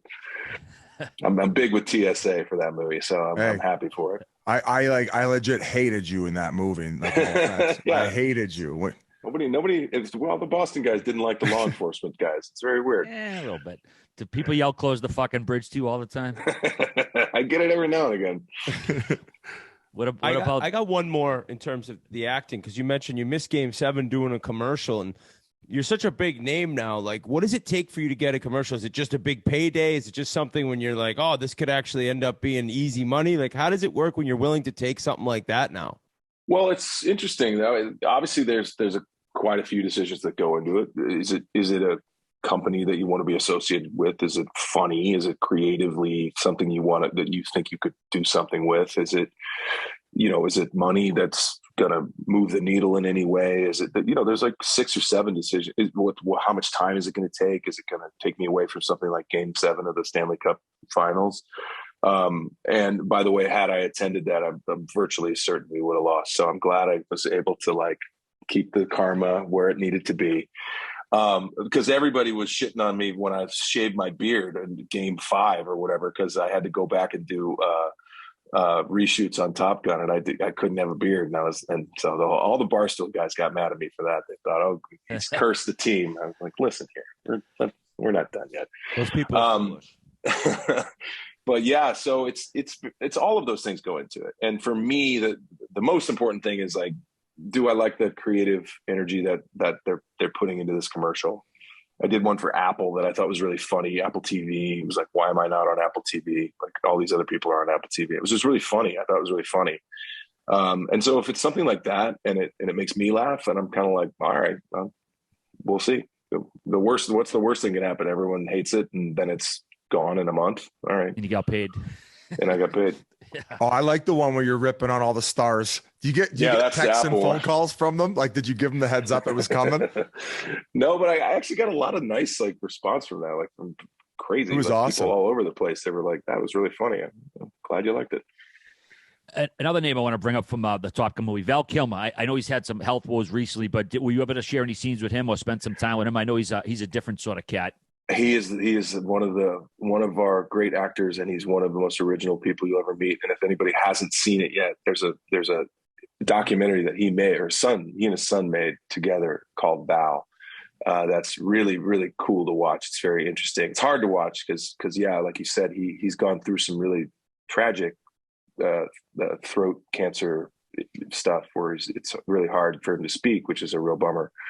But yeah, he's in the film. We didn't get to share scene, but he showed up one day and was able to talk to everybody and say hi. And he's still, his vocal cords and his voice is compromised, but he's still really fun. You could tell it's like his spirit is still there. He's still really funny, and he's clearly very happy to be back as Iceman. So it's a very, very, it's cool how they wrote him into the script. It's cool the relationship that he has with Maverick. I won't spoil it any further than that, or else I think someone from Paramount will come and hit me with a baseball bat. But I think everybody's going to really, really like how we use Val in the film. It's really quite beautiful. No, hockey wise, I was just thinking because biggest surprise player in the league for me. I shouldn't say it's a big surprise, but this Robert Thomas is just at another level right now. And I didn't know, have you gotten to know him at all? Because I haven't heard anything about him as a guy. I've never chatted with him. Do you know what type of person he is?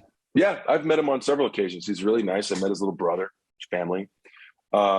He showed flashes of this in 19. I think people don't really remember, but he won the face-off that the puck squirted to Patty Maroon to beat the Stars in double overtime. He was instrumental in that. And he was a kid. I think he was 19 that year. So he's still 22, 23 years old now. And he is, as you said, he's playing on another level.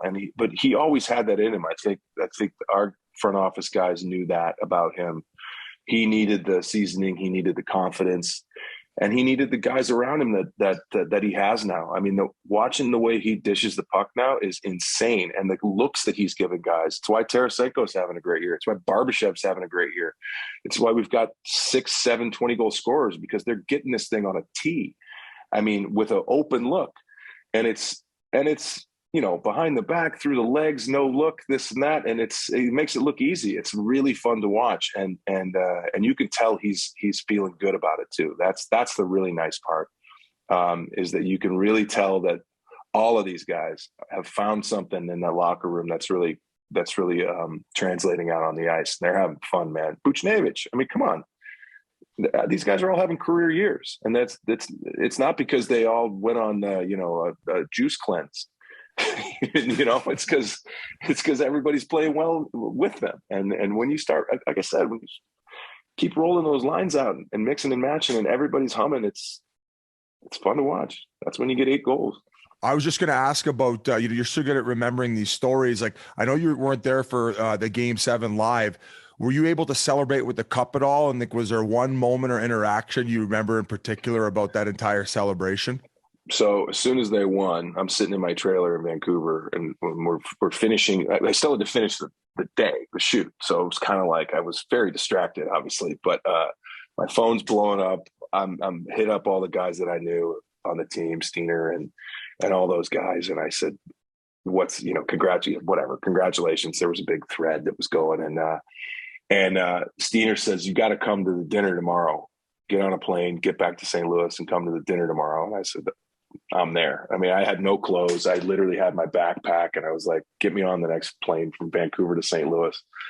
And I did the next day. And I got there. I literally went from the airport to the dinner down at the Kiel Center, or the Enterprise Center now, but it's had about 9 different names since I've been a fan. But right to the thing, the cup's there, everybody's there. No one's gone to sleep, basically. You could tell they're still on adrenaline and Bud Light.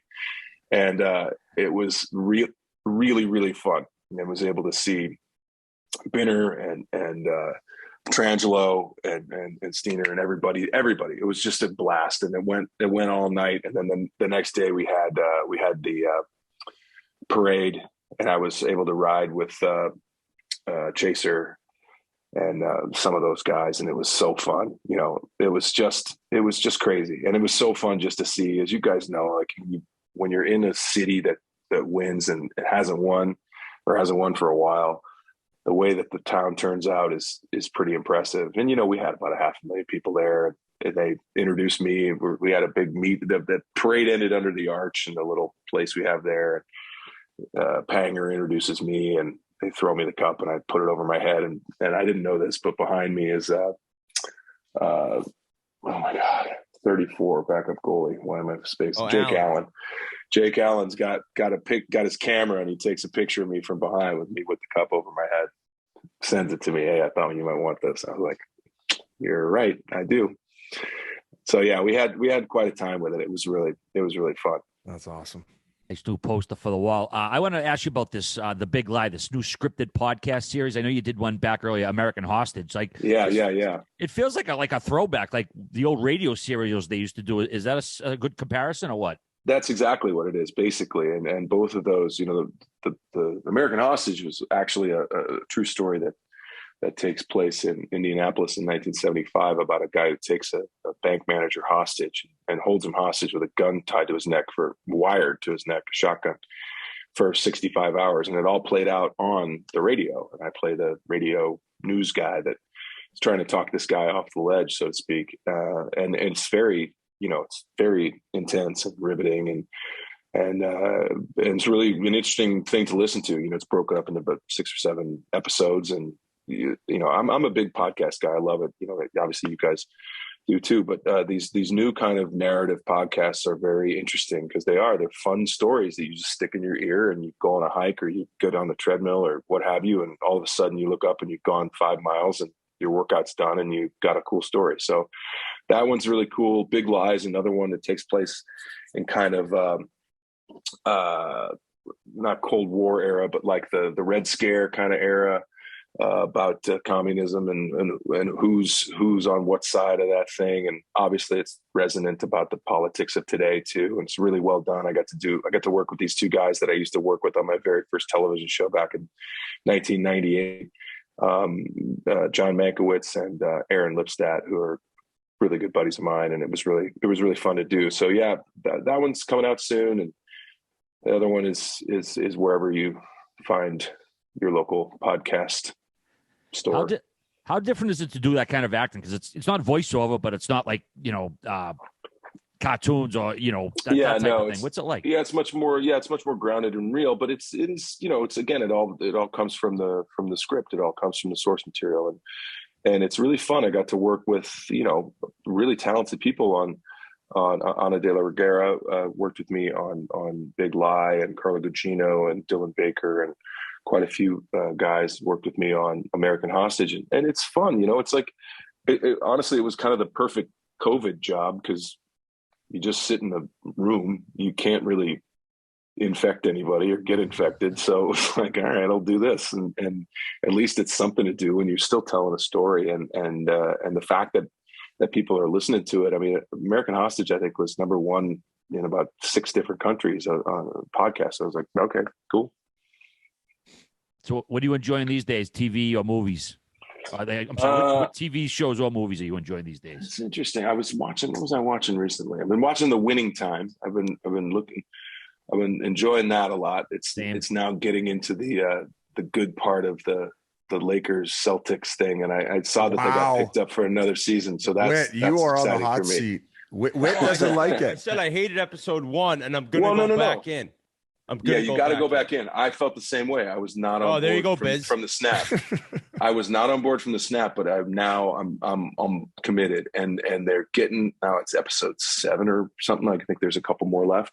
Yep. It's the stories there, and I got to say, some of the performances, man. The guy that plays Jack McKinney, Tracy Letts, yeah. Boy, is he great. And I think John C. is awesome. I think it's just such a cool, weird story that shouldn't make sense, and yet it's so perfectly LA. Like, it's just so perfect for that. So I'm digging that. My buddy Adam Scott's show Severance is on Apple. I've been dipping my toes into that. It's pretty great. And then I watch, the Netflix documentary of the month about, vegans or whatever the hell it is. That was fun. Yeah. That was fun for like 2 days. And then, I don't know. It's just too much stuff out there. It's really hard. I want to get back to the old days where you can go see a movie on the weekend and then you can watch like normal shows, like on the normal days when they come out. I don't need to watch 8 in a row. Did you watch Tinder Swindler? No, I missed that one. But it's in the queue. Come on. We're all going to watch all the same shit at the same time. Yeah, of course. Any other ones you might be embarrassed to admit? No, I mean, we're all watching the same shit. It all comes up on our screen, so it's like, that looks good. All right, go for it. I just watched an old Zach Galifianakis thing that I remember getting on Netflix back when Netflix used to send you DVDs. So you did Between Two Ferns with him, didn't you? Yeah. Oh my goodness, that must have been a treat. Yeah, good times. He's an old friend and a good friend. It was really fun. It was really fun to see this thing, which I think he recorded back in early 2000s, maybe even the 90s, live at the Purple Onion. But yeah, you could tell it was old because it had the old Netflix logo. So that's when you know. Yeah, it's tough to find adult dramas at the cinema anymore. But I got one more fight. I know when you were in town filming. Were you given a proper Charlestown Townies hoodie when you were in town or not? No, I didn't get one. All right, we'll have to get your address from Grinelli. We'll have to get you. Don't give him your address, John. That's why. That's why I said. That's why I said to Grinelli. What size are you? XL. Give me my business address. He'll hand deliver it. Oh my goodness. Well, thank you so much. We appreciate it. And honestly, everyone listening, I can't wait to see Maverick, the next Top Gun, and congrats on all the success you continue to have. And I guess go Blues if we're living in your world. Thanks, fellas. We puck drop in about 3 hours, so we're gonna finish the season strong, and then the playoffs are their own thing. So let's go Blues. Awesome. Our pleasure, John. Hopefully, we could do part 3 at some point, and good luck in the playoffs. Just hopefully you don't face my Bruins again. Thanks, fellas. Thanks for having me. A huge thanks to Jon Hamm, just a superstar and a great guy to come on and talk to us. And I just wanted to remind everyone that his interview was also brought to you by Peter Millar. The Perth pullover by Peter Millar is a classic quarter zip with added performance benefits like 4-way stretch, moisture wicking fabric, and easy care.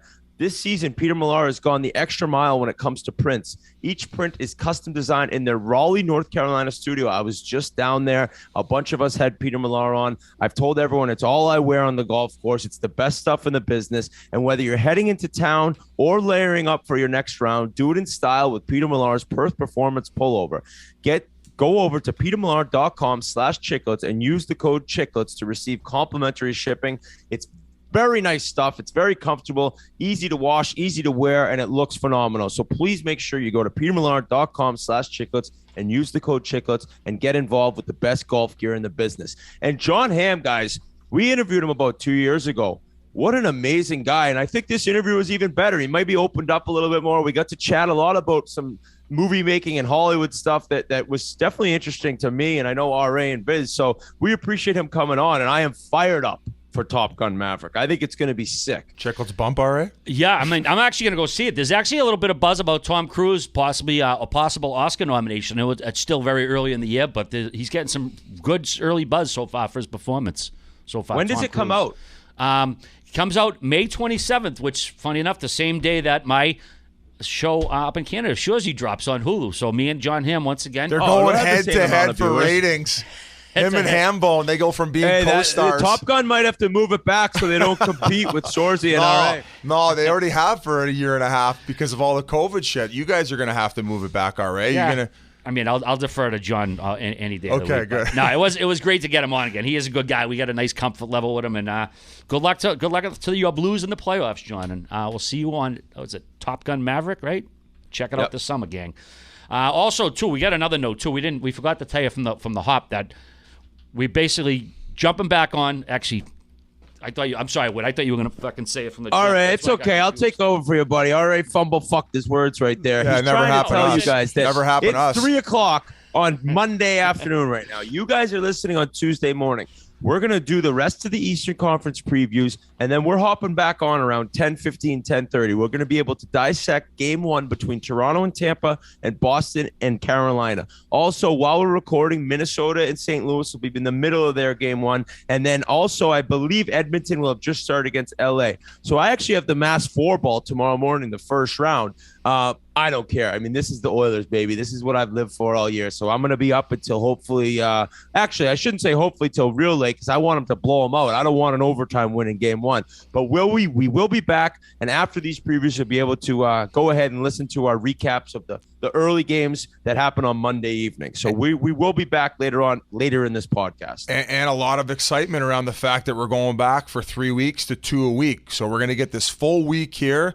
And then starting next week, we're doing 2 a week, folks. Monday, Thursday. Yeah, so you'll be listening to us Mondays and Thursdays for 3 straight weeks, starting this upcoming Monday.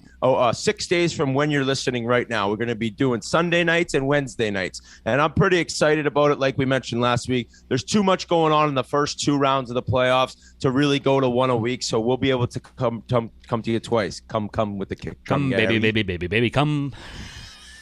Doesn't try to be gross. Oh, okay. Ugh. Well, Yeah. it's only gross when I say Oh, it. No, all right. I like that. Do it Sensitive. again. Sensitive. No, do it again. I want to hear it again. Come, baby, baby, baby, baby. Come on, man. You got to get love it. You got to give it something.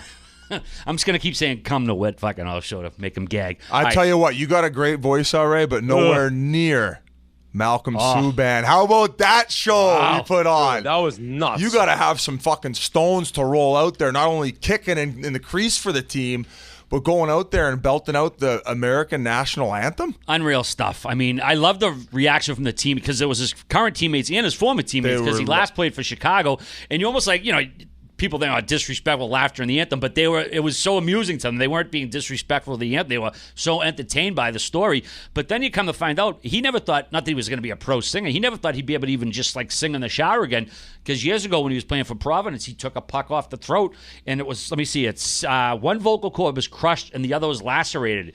And doctors are like, yeah, you probably might not even be able to sing normally again. So he never even thought it could happen. I guess he said it as a joke. Maybe I'll sing the anthem, and it just kind of snowballed. He mentions it to Kevin Adams, and everybody was like, hey, let's go for it. And he went out, man, and it was like, not to pick on Buffalo, but it was one of the better highlights. This is the final straw. Arena. It's the final straw. I am officially on the Buffalo Sabres bandwagon from here on out. Come on. What are you talking about? Yeah, we don't want you on there. All right, fine. That's sad. We got to stick with happy goaltender stories, too. We got to bring up the e-bug situation. Tom Hodges, a Dallas area life insurance salesman who gave up on his dream of playing in the NHL after losing vision in one of his eyes when he was a kid, I believe, lived out his dream Friday night when he was the e-bug for Anaheim-Dallas game. Both John Gibson and Anthony Stolarz were injured, so they had to bring the e-bug out. He came out with his number 68, no name in the back, all his Dallas gear on, stopped 2 of 3 shots. He did end up getting a loss, but I know people are like, how does this happen in a major sport? It's like, these stories are great, man. I could do fucking 5 of these a year. Well, and apparently he was dealing with a panic attack, too, right before he went out. Yeah, he said he was pretty close to having one, and the guys really calmed him down. They said, listen, win, lose, give up 10, give up 1, just go out and have some fun. And so they really You're put like, him dude, you're a life insurance salesman. Yeah. Settle down. He's like, get in there, you fucking pussy. What the fuck are you waiting for? Fuck you fucking panic. It's like, oh. We're expecting you to not even be able to skate, man. Relax. Like there's zero expectations. But that is pretty cool that he gets to get in there.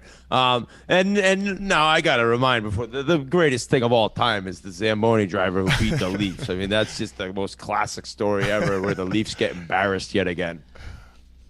Yeah, like I said, it wasn't a huge game. I mean, it wasn't like if Anaheim needed that. The season's over anyways. But Dallas, it did have. If they ever won that game, it could have had an effect on the standings anyway. So. It was an awesome story. I think they got to keep doing it now too. Despite how big of a joke it may be and how many people may bitch, for that purpose alone, just keep it running. Yeah, absolutely. Nothing bad's come out of it yet. So, all right, let's get to the East. We haven't done any East previews yet. And first up, Washington versus Florida. This is the first ever playoff matchup between the Caps and the Cats.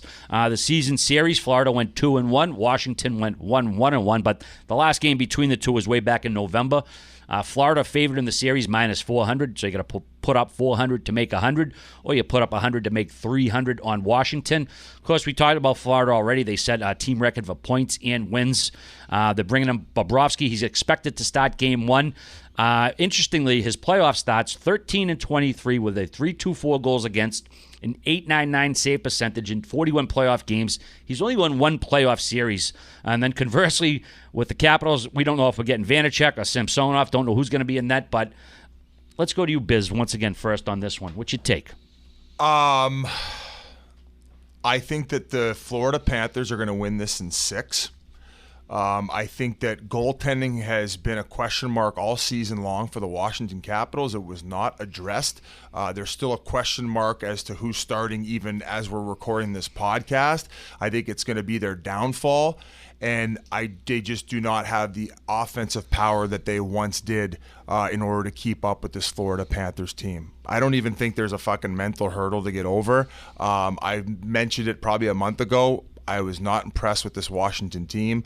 They were the clear number 8 seed, in my opinion, and they're going to get bounced in the first round. I think that expertise will help them carve out 1 or 2 wins and make it not a complete shit show embarrassment.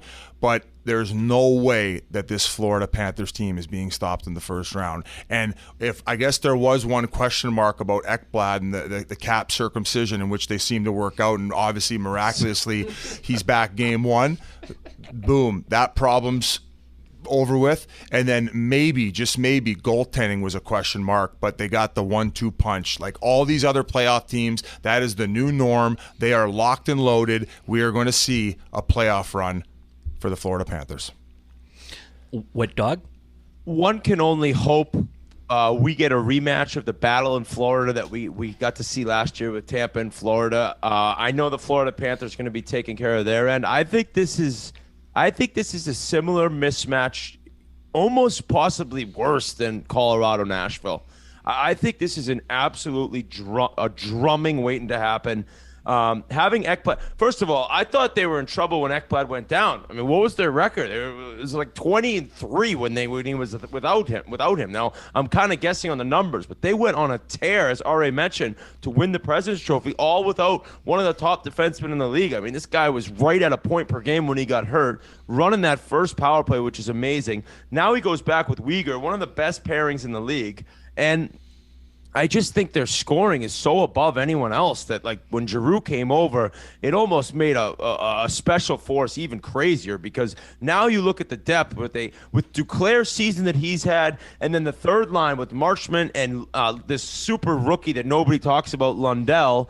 I don't even know, is he technically a rookie still? But yeah, he's a rookie. Like, yeah, Anton. Yeah. Yeah, so like, nobody even mentions this guy in Rookie of the Year stuff, but he carries play. He's a big, strong defensive player too, where he's not even a liability whatsoever on the ice defensively. And then the goaltending, Bobrovsky's been great. You also have Knight if something were to go wrong. I think Washington, it's kind of like you're watching a team that's had this amazing run, and yeah, they only got one cup when it looked like so many years, and they won the President's Trophy. They were going to get others and kept getting bounced. They couldn't get by Pittsburgh. It seems like it's kind of ending, you know? It seems like it's kind of coming down to an end, and they barely snuck in this year. They pretty much gave away the chance of playing the Rangers, because they should have been able to overtake Pittsburgh with how poorly they played down the stretch. Ovi had a torn motivator. Missed the last 3 games. Ovi got hurt. We don't know his status for game 1. No, he's playing. He had a torn motivator. He's back in. Well, it just seems like they have no chance whatsoever in this series to me. I'm picking Florida in 5 games. The goaltending is a question mark in Washington as well, and it's just it's such a tough team to play against in Florida that they keep coming at you in waves. Now, the one thing Merle's mentioned that's true, all the comebacks, you can't rely on that in the playoffs. That window that shuts a little bit once the teams get better and the games get tighter and the games are refereed a little bit closer, and maybe there's less power plays. And you can't rely on these 2, 3, 4 goal comebacks that you've seen the Panthers have all season. So they're going to have better starts. But they are a wagon of a team, and I'm really looking forward to watching them play in this first round and kind of seeing how special this team looks in trying to make a cup run. President's Trophy's no joke, and they did it in a year where Colorado looked like to have it wrapped up early on. And like I said, it's Florida in 5 for me. Yeah, Claude Giroux, huge addition. 73 points in 85 career playoff games. The Caps, they were in a heater from basically, March 1st till April 23rd, 16-5-2. They did finish the season with 4 straight losses. But to me, Ovechkin, man, if he's dinged up, I don't know if they were resting him for the injury purposes or just try to get him a little blow toward the end. But I don't know. I don't like this matchup too much for Washington. Although, they do have a strong veteran team. A lot of guys who have been there. Peter Laviolette, great coach. So I'm going to go Florida in 6. Biz, what did you have? I had Florida in 6. As long as we get Tom Wilson blowing somebody up in the first series, that's all we. As long as we get that from Washington, I'm happy. I say that was a successful season. Tom Wilson ended somebody's life with a clean hit, and the internet blew up, and we get to read it for 3 days. We get to hear no supplementary discipline, and then them blow up for another 3 days is all I want out of the first round for the Washington Capitals. Merle, what do you got for us? Yeah, so I was really intrigued by this Florida team all year. So, I took the suck and I went down to Florida and watched a game a couple weeks ago to make sure I got all the inside info, some boots on the ground. The team is for real. They were dominant. I was sitting 12 rows up. I mean, these guys were so skilled. And one of the things I noticed, I totally forgot they traded for that Chirac guy from Montreal. I didn't even notice him out there, which is what you want from a D, and especially in the playoffs. You don't want to notice a guy. He's just out there shutting everything down. The rink, everyone complains about the rink being far away, but they had a great crowd. The beer lines were super long, so everybody was getting buckled. So that's going to make for a loud building come playoffs. Oh wow, good factors. This is great insight. Yeah. Oh yeah. Did you see Kodak Black's cum stain on the concourse? No, I was not looking for that. No. I was there with my 2 nephews, so I was trying to keep it a G-rated game. Okay. We actually got them on the Jumbotron, so we Holy we were on the shit. Jumbotron. 12 rows up. Look at you Merle, spending great it. game, and Nate out there is already all over me. He wants me on the Caps bandwagon. It's not happening. I've got Florida in 5 games, and another reason is I really don't like Peter Laviolette. He is the last coach to send me down. Oh, fuck him, Merle. Yeah, listen to this story. So we want- were on an exhibition game in Philly. This was when I was with Carolina, and I scored the only goal. We lost 3-1, 4-1. I scored the only goal in the game, I think. Could be a lie again, but I did score. Check the game sheet. And on the plane ride home, they're like, "Yeah, Peter wants to talk to you in the back." I'm like, "Oh, right." Like I played 2 games. I got 2 points. Get an apartment. This is going great. He has the plane ticket with my name already printed on it. So it didn't matter. I could have scored 8 goals that game, and I was still getting sent down the next day. So I got sent down, and 2 weeks later, I was in Russia. Hey, too old of a guy to be first Cats. cut. Yeah, and it was the first cut, only guy cut. I went out. You know how you go out the night like you get sent down in the big city? I was the only one. I had to go out alone. It's brutal. He didn't even give you a partner? No, nobody. So I'm not a big fan I'd of like his. to Even though change- he is a great coach, I am not a big fan I of want his. to change my answer. Florida and 4. Florida and 3. No, I'm serious. Change it. Florida All and right. 4. Bills, Sweep. Florida and 4. That story hit home. I was gonna say 5, but then you said he made you drink alone, and it said fucking Florida and 3.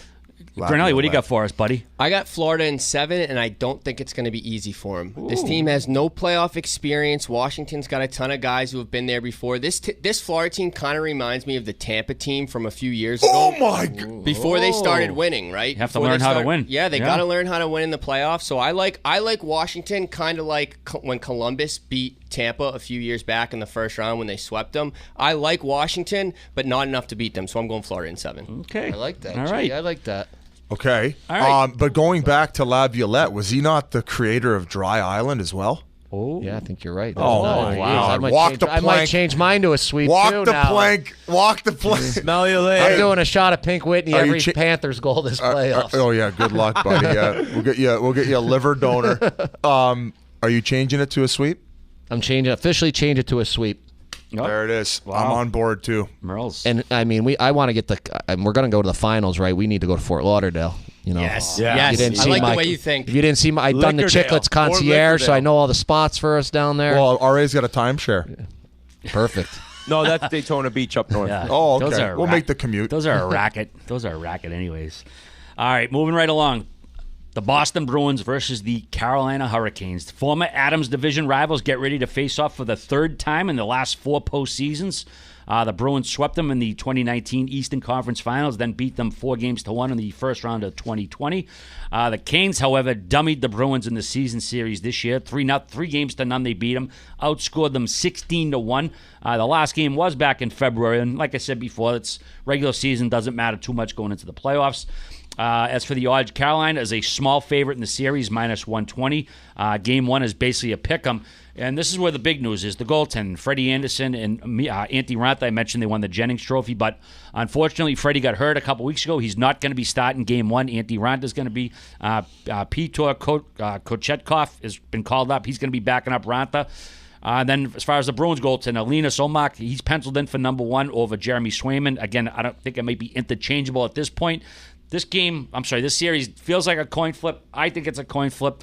I think the goaltending situation has totally turned it around. I wasn't sure who I was going to pick before, wink, wink. But now that it's either Ullmark and Swayman versus Antti Raanta, I like the Bees. I think they got a decided advantage there. Plus, they got a lot more experience. I'm going to go Boston in 7. I'm sorry. Boston in 7. Wait, you're one of the Boston guys. Grew up there. This is tough. I know I've kind of been on Carolina in terms of not being afraid of them. I more meant that as a Stanley Cup winning team, but I don't know what it is, and maybe it is the 16-1 outscoring of the Bruins in the 3 matchups they had this season. But I don't see Carolina losing this series, and I guess I'm a little overconfident because in looking at the gambling odds, I think that it is a 50-50. Is it a minus 110 each? RA, or even the Bruins a little bit favored somehow. Yeah, well, I wrote these down yesterday. Carolina 120 in the series. Game 1 was a pick 'em. They may have changed slightly because of the knowing Anderson in, but you can call it a pick 'em, I'd say. The series right now, Carolina minus 118, Boston minus 105 on the Barstool Sports book. Okay, so pretty much kind of a coin flip. Now, Carolina, what they're going to have to deal with is the Bruins are unbelievable at shutting teams down offensively. Yeah. They keep teams out of the high-scoring areas. They're able to kind of box out well in front. But Carolina's great, too. So it's like it's 2 really good defensive teams battling each other. You know what it might come down to? I picked Carolina. I picked Carolina in 7. I'm going to stick to that. But it's one of those things where they don't have a Brad Marchand and they don't have a David Pastrnak. And they don't have a friggin' Patrice Bergeron. Now, all the Caniac fans will argue about how good Aho is and how good Svechnikov is. Neither one of them are as good as the 3 players I just mentioned on Boston. And they've spread them out where Pasternak's not playing with Bergeron and Marchand. So they got Pasta with Hall, a little more depth for the top 2 lines. If Marchand, a guy like that, or Pastrnak takes over this series, that's the way Boston will win. But I just think the depth after you look at the top line, the top 2 lines, and the 3rd and 4th line really helps Carolina. I think Carolina's defense is better. I will say McAvoy's had an unreal season, not mentioned nearly enough in terms of the Norris Trophy and one of the top defensemen in the league. He could really kind of blow up offensively in this playoffs as well. What a great player he is. But from 1 to 6 in Carolina, what D'Angelo's done as he came over from New York, the consistent play of Slavin, it seems like these teams are so evenly matched, but for some reason, I just think Carolina has the edge over them. And I don't really know how to explain it besides that this regular season just is in my mind a little bit too much. So I think it's going to be a great one, and I'm going the Canes in 7. I'm with you, RA. I got Boston in 7. And this to me was just as difficult as doing the mini St. Louis series. Goaltending player. Similar. Goaltender playing a huge factor in this and really not knowing how it's going to go the full length of this series. The Bees need to do 3 things. They got to get Haula continuing to play the way he has. He has played like Krejci down the stretch here. Last 20 games, 20 points. If he can continue that level of play, especially with the top line who are going to have their hands full, because we know that they can produce offensively, but I would say that what probably that top line, especially with Bergeron, is most known for, and he's probably in the Selke conversation, might even win the fucking thing again this year, is can he just neutralize their offense? You can continue to get that second line scoring from Haula, in which they do too. They're a top 10 scoring team in the league. They can fucking snap the puck around and they drive offense. But then Haula continuing to play like that allows the third line to free up with Coyle, and the physicality was the other one I wanted to mention. They got to get on the Slavin. They got to get on D'Angelo. They got to get on the forecheck and need to fucking punish these guys for all their touches. And I'm looking for a guy like Trent Frederick to have a breakout type series. I think he's one guy that now that you've got those 2 top lines neutralized for Carolina, who we know can fucking snap it around and drive offense. Man, some nights they're out shooting teams 2-1. Like, they are going to outshoot you. But if those two top lines can do their job, I'm looking to the Bruins bottom 6. I agree with you where I think that they are outmatched a little bit on the back end, but that's where the playoff hockey, the Bruins bad boy hockey, is going to come into play, and the low-scoring games are going to play into their favor. Merle, what you got, buddy? I got your Bruins in 6 games. Wow. 7 games sounds good, but I can't see them going down there and winning a Game 7. They'll take care of business at home, Game 6. And I'm really going to be looking to see if they'll get – is the full schedule out? Will they get an afternoon game? The Bruins, Mother's Day, it's at 12:30, and the Bees are good on the afternoon games. They are games. so good on the afternoon games. And that team is great. A fun little tidbit I saw in your notes about Donnie Del Negro is the trainer, longtime trainer for the Boston Bruins. It says last season. This guy is known. Winner for Donnie. He's known as the best-dressed trainer in the NHL. And, really? Yeah, and here's a little inside scoop. You know, Marina and them, they're always showing Pasta walking in those nice suits and Bergie. Donnie is the guy that taught them guys how to dress. He's the guy behind all of it. That's what my source just told me from the inside. So he's their Harry Knuckles, like win it for Harry. Yeah, win so it for this Donnie. is it. He isn't going away after one round, so they're going to win this round, and we're going to get a couple good live streams, hopefully. Love that. With the Barstool crew. These tidbits are just like this is inside information at its finest. I mean, this is why Merle is here. It's I'm not a stat guy, but inside tip. It's the inside tips is what I'm looking for to try to get us that edge, so we can put a beating on the Barstool Sportsbook tomorrow night in Hoboken. In any other juicy ones on the Bruins? That's all I got for now, and I'll have another one in the later series. What do you make of the goalies doing their thing after the game? Oh, I love it. I've actually been focusing on the Bruins because I knew we were coming down here, and I knew Fights is going to be here. You're going to be all over me, want to watch the Bruins. You guys, Grinnell and RA. So I've been watching a lot of them. This Olmark has played phenomenal the last few games. Lindholm, you guys haven't talked about him. They added him on D. That's a great ad. I like this Bruins team a lot. How can you not? And I wouldn't mind going to Boston for the finals either. I got Boston in 7. Yep. G, what do you got? I know you got the Bees, I'm assuming. I got Bruins in 5. I think in Freddie's 5. hurt. Wow. I'm not. I said it before the show. I'm not a Ranta guy. The Bees have been playing incredible the second half of the season, arguably better than any team in the NHL. I think not only is this team playing for Donnie Del Negro, I think they're playing for Patrice Bergeron. We don't know how many years this guy has left, and every time it's brought up in a press conference, they all mentioned they're playing for Patrice Bergeron. Eric Hall is the best second-line center in the NHL. You did say it, G. We can't forget that. And we also have these amazing Jake DeBrusk Spider-Man shirts. He's been incredible since the trade deadline. So I'm riding the Bees. Here, you got it on camera? There's one out front here. Spidey. Oh, yeah. Yeah, all the proceeds are going to go to pay for him going to driving school. And he's going to learn how to get. He doesn't want RA honking at him while he's driving the streets of Boston because he can't put on his turn signal and can't do the 3-way parking. He'd have it coming. Another note on Donnie Del Negro. Congrats to them. Drury High graduate out in North Adams, Mass, where he went to school. 29 years he was with the Bruins as their trainer. And I don't know if you guys saw the clip. They gave him a pretty sweet golf cart in the garage. He ripped around a few Marshawn Lynch donuts when he gave it a spin for the first time. So congrats, Donnie, on an unreal career, and hopefully it doesn't end for another couple months and another few series. So let's see. Moving right along here. We got Tampa Bay, Toronto.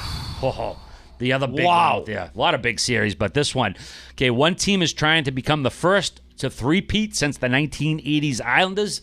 The other is trying to get out of the first round for the first time in 18 years. The season series, Tampa Bay went 2-1-1. Toronto went 2-2. For the odds, let's see. Toronto is minus 130 to win the series, which is a plus 110 on Tampa. Game 1, Toronto is a slight favorite. Of course, the Leafs set franchise records for wins and points. Tampa Bay, I think they might have been a little bit of cruise control toward the end. They seemed like they got it back together late in the season, but this is a very intriguing matchup, Biz. You're the Leaf guy. We're going to go to you first for your take. So first of all, the Leafs have to approach this much like the David versus Goliath here. You're going against the defending 2-time in a row Stanley Cup champions. Now, I think it's good for the Leafs for another reason. I think that Tampa is completely fucked out. You know when you go all night long and you just fucking boom, boom, I don't. boom, boom. Well, maybe Whit doesn't. Make another call. 2 minutes. To go 3 in a row in today's NHL with the 82-game schedule, the fact that COVID went down and the fact that they had to backlog all these games, I think they are completely burnt. And the Leafs have, I don't want to say a lot of pressure, but they have to kind of all of a sudden, boom, turn the lights on. You're playing the fucking defending champs. So I think that they needed a series where they weren't going to end up going against a team like Montreal where they had all the pressure in the world on them, because if they didn't get past them, they'd look like morons. I think that this couldn't be a more perfect matchup for the Leafs.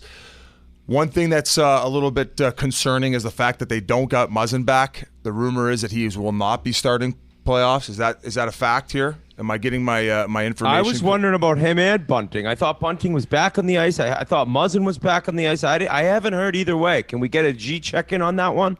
I think Bunting will not be playing game 1. Yeah. And also another level of concern for that top line who has a lot of pressure on it, specifically Marner.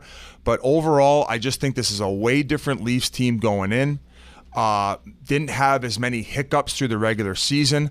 The goaltending, that was the question mark. We talked about it earlier, Jack Campbell with the injury, but it was more about the mental break, the mental reset. He's playing for a contract. Sometimes you have other things on your mind. Rumor has it he's been talking with Cujo. I know that he's had a goalie coach in the before that I mentioned when he worked with the Ontario Reign. And now, apparently, since he hit the reset button, Cujo, a guy who knows what it's like to play in Toronto and have the weight of the world on his shoulders and know what sometimes where the headspace can go, he's got it back on the rails. So the goaltending question mark I did have is no longer there for the Leafs. The only question mark should be, how does the guy at the other end play? Because if Vasilevskiy does end up fucking stealing a series like he has done in the past, that's the only way that I think they're hosed. But I think the Leafs can keep up with these guys offensively. I think they're just as good as a team. It's just can they beat Vasilevskiy? Can they get past the big man? Yeah, there's really two ways to look at this. And the Leafs, they had the greatest regular season a Leafs team has ever had in the history of the team. You finish, I think, 4th overall in the league at the end of the 82-game regular season. And what do you get in terms of a gift? The 2-time defending Stanley Cup champ. So it's like, holy shit. And even as a guy who's really rooting for the Leafs to lose, that's a tough bounce. That sucks. On the other side, on the flip side of that, if there was ever a reason and ever a way for them to go on a run and maybe win a Stanley Cup, what better way would it be to knock off the Stanley Cup champs in round 1? Bingo. There is so much pressure on the Maple Leafs, more pressure on the Leafs than any other team in the league to get out of the first round. And they're going to have to go through a legitimate wagon of a team to do it. But if they do, look the fuck out. And now remember, if the Leafs were to win the Stanley Cup, I have to wear a pink tuxedo every single day for, I think, a year straight. I think you said a month. I think you said a month. Okay, a month. Thank God. I do look at this like a mental grind. And Biz talked about the mental hurdle. How can Toronto deal with things going? How can Toronto deal with things going a little sideways? How can Toronto deal if they lose game 1? How can you deal with the pressure that just no matter what, if you're not reading the internet, if you're not reading the paper, you feel it as a Leaf? Mitch Marner goes the first game without a point. What the hell are they going to say? They're going to continue to talk about the problem that this guy has in the playoffs in producing points. Now, the good part of it is he's looked as good as he's ever been. Austin Matthews is at the highest level he's ever been, and they have a team with Giordano coming in. What a great trade that was, that really could beat the Lightning. I think they're a favorite in the series, correct, Merle? Can we get the Barstool Sportsbook line for that one? Barstool Sportsbook official lines: Tampa Bay -107, Toronto -115 as of 10 minutes ago. So Barstool Sportsbook's looking at it kind of like another 50-50 coin flip. My thing, and the reason I'm going with the Lightning, besides my hatred for the Leafs and their fan base, is they have the best player in the Stanley Cup playoffs. They have a goaltender who hasn't lost a back-to-back game in 2 friggin' years. They have a guy who's the most talented, biggest, strongest goalie in the league. And when you're looking at the playoffs and you're looking at picking series winners, you can talk about Jack Campbell and coming back from injury and resetting and talking to Cujo and trying to change his mental game. He isn't even remotely close to the other end in Andrei Vasilevskiy. The big cat back there is unbeatable in the playoffs. You have Kucherov and Stamkos. Stamkos had one of the best seasons of his career. You got Point. He's playing, I think, with Colton and Cirelli, right? And then all of a sudden, No, Cirelli's playing with Killorn. It's like there's depth there. And I know Toronto has these 2 players. After that, though, the 4th line's been a mess. You don't know what Nylander's going to show up. He's been great in the playoffs before, but he can disappear. He can kind of go in and out of games. And I just don't think the Maple Leafs have what it takes to get it done. If they do, they can win the Stanley Cup. No doubt in my mind. But I just going in with the pressure involved, having game 1 at home, game 2 at home, they better win one of those, because if they don't, then it's completely over. And I almost think it's so important for them to win game 1. And you could say, well, they were up 3-1 against Montreal and blew it, so it doesn't really matter what happens the first 2. With the pressure that these guys are feeling, I just think it's another level this year. And what is important for Leafs fans is that you got John Tavares. You saw that horrible accident. They got Corey Perry again for the third year in a row, don't they? How many times have the Leafs played? No, they got Perry for the second year in a row. So you're going to have to deal with that rat. But that was an awful incident that happened. And that's going to have to really be on the forefront of Leafs fans looking at positively. We have Tavares, and if he's able to stay healthy, that's a complete game changer for us. So I'm on the Lightning in 7, but this is the series along with Minnesota and St. Louis that I'm by far away most excited to see. What did you make of the fact that Spezza will be a healthy scratch in Game 1 after the playoff he had last year? Well, I didn't realize that. That was a bit of a head scratcher for me at the fact that he was they're probably their second best playoff performer based on ice time compared to Nylander in last year's playoffs. Now, do you put a lot of stock into what he did last year's playoffs? If maybe he hasn't been the best fit towards the end of regular season, do you kind of concede to the veteran status there? I don't know. I think they look at Belmar, Perry, and Maroon on the fourth line. That's physical, and Spezza's plenty big, but he's not a hugely physical player. And maybe they're just trying to really rough it up and kind of have the Simmons and have the game that can really go back and forth with the way that the fourth line grinds out. And Spezza's just a little more skill. I don't know. That's a tough call, though, because I know for a fact in the locker room the guys love him. He's looked at as a leader on the team, and to not have him in the lineup, for me, was shocking to hear. I wonder if there's a prop bet on the fact that Simmons and Maroon going back at it here. Could you get a fight prop? We can talk to them up at the score bet in Toronto. Maybe 2 fights on the entire series. I think that's a likelihood. I mean, I got it right here. Sheldon Keefe saying it's going to be a borderline violent series. And this guy knows. I played junior against him, and he was violent and dirty then. You think they'll fully drop 2 times in a playoff series? I think after just hearing that quote, I think absolutely. I think that and also having that mindset going in is exactly where I want the Leafs.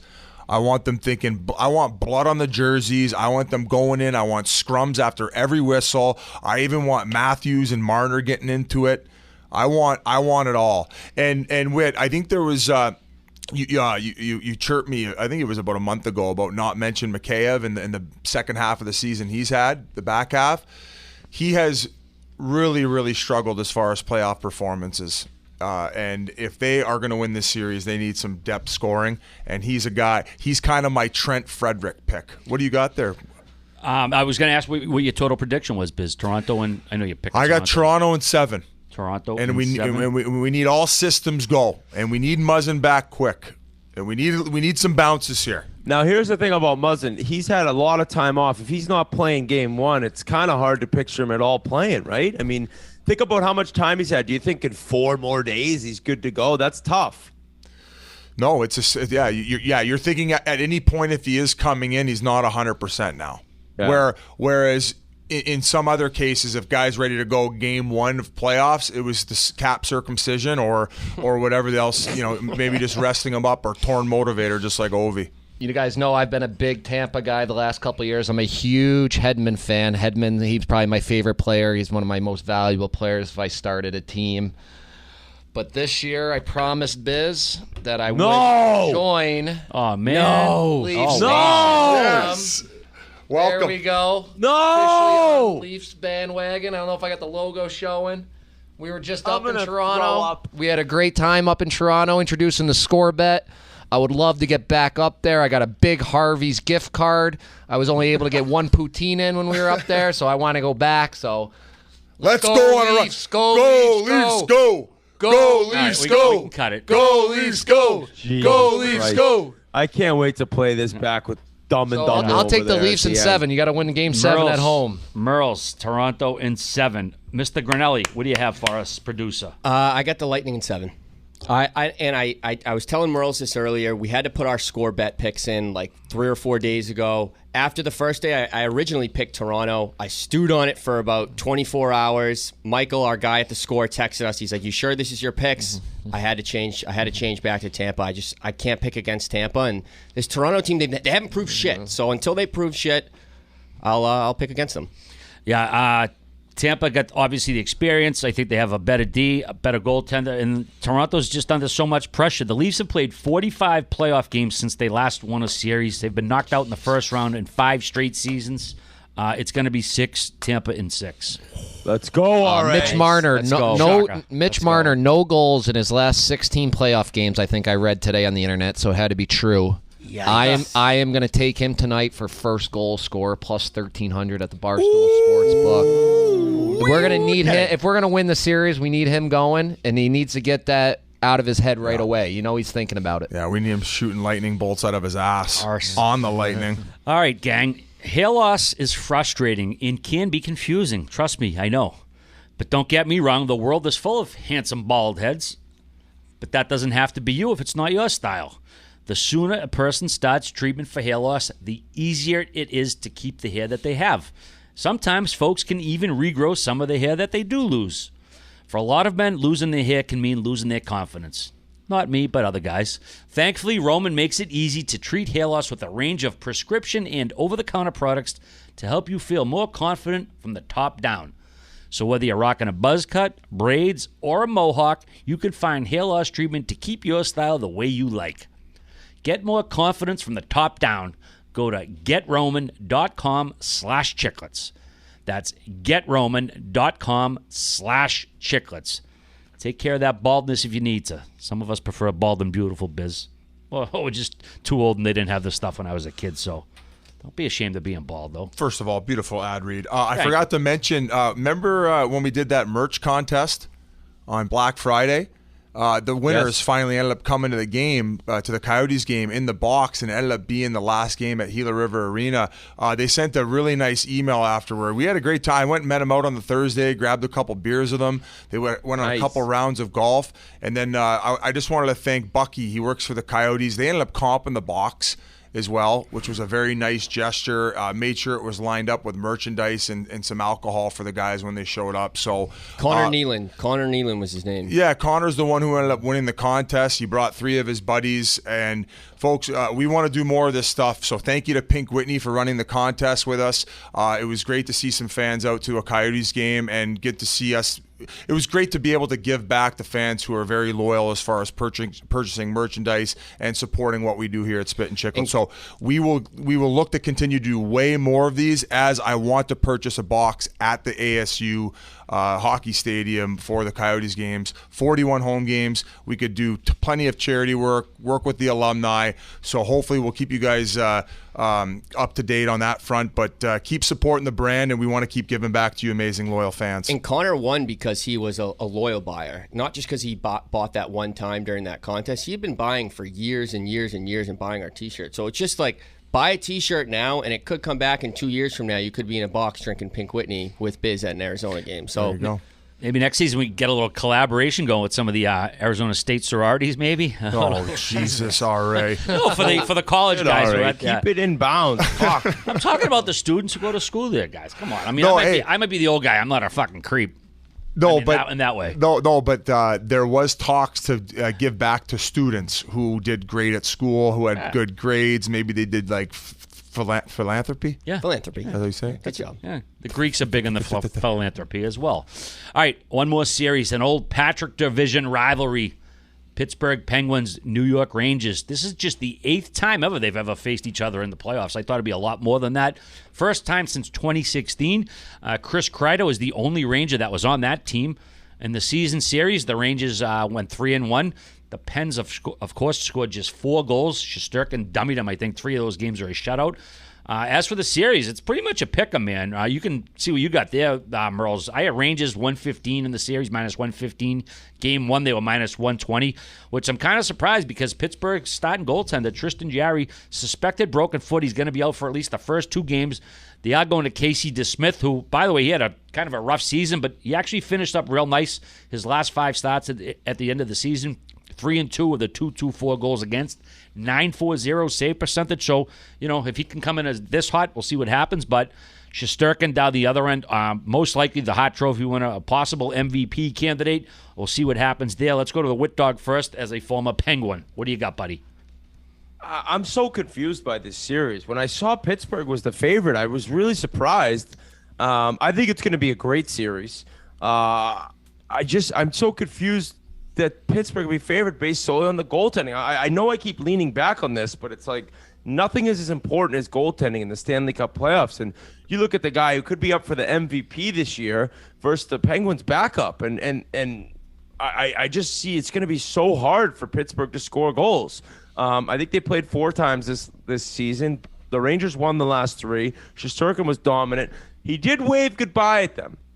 And I think at the time we said, that's a little bulletin board material. He was waving goodbye to his Russian buddy, Evgeny Malkin. And let's see if that really pisses off Pittsburgh enough. Now, the season Crosby had wasn't talked about enough. He was on a 100-point pace had he played all the games. Malkin's season's been up and down, where some nights he looks phenomenal, and Penguins fans, he kind of drives them crazy, I feel like. And then sometimes he disappears. So what Malkin will you get in the playoffs? But I don't know. I look at the Rangers and the year they've had. I guess the reason being Pittsburgh is favored is because they're 5-on-5. They're a better hockey team. And 5-on-5 success usually kind of fast forwards to having longer playoff success. But as I think it may go 7 games, I just think it's so hard to bet against a team with Shesterkin in net. And with Adam Fox on D, I think he's the best defense in the series. The big question mark is, can Kreider continue the success? Because if they were to play a series and he gets 1 goal or is held off the score sheet, I mean, then you're looking at probably a Pittsburgh win. I mean, you can't have a 53-goal guy, how many have he got this year, and have him go cold in the playoffs. But for some reason, I feel like he could go cold.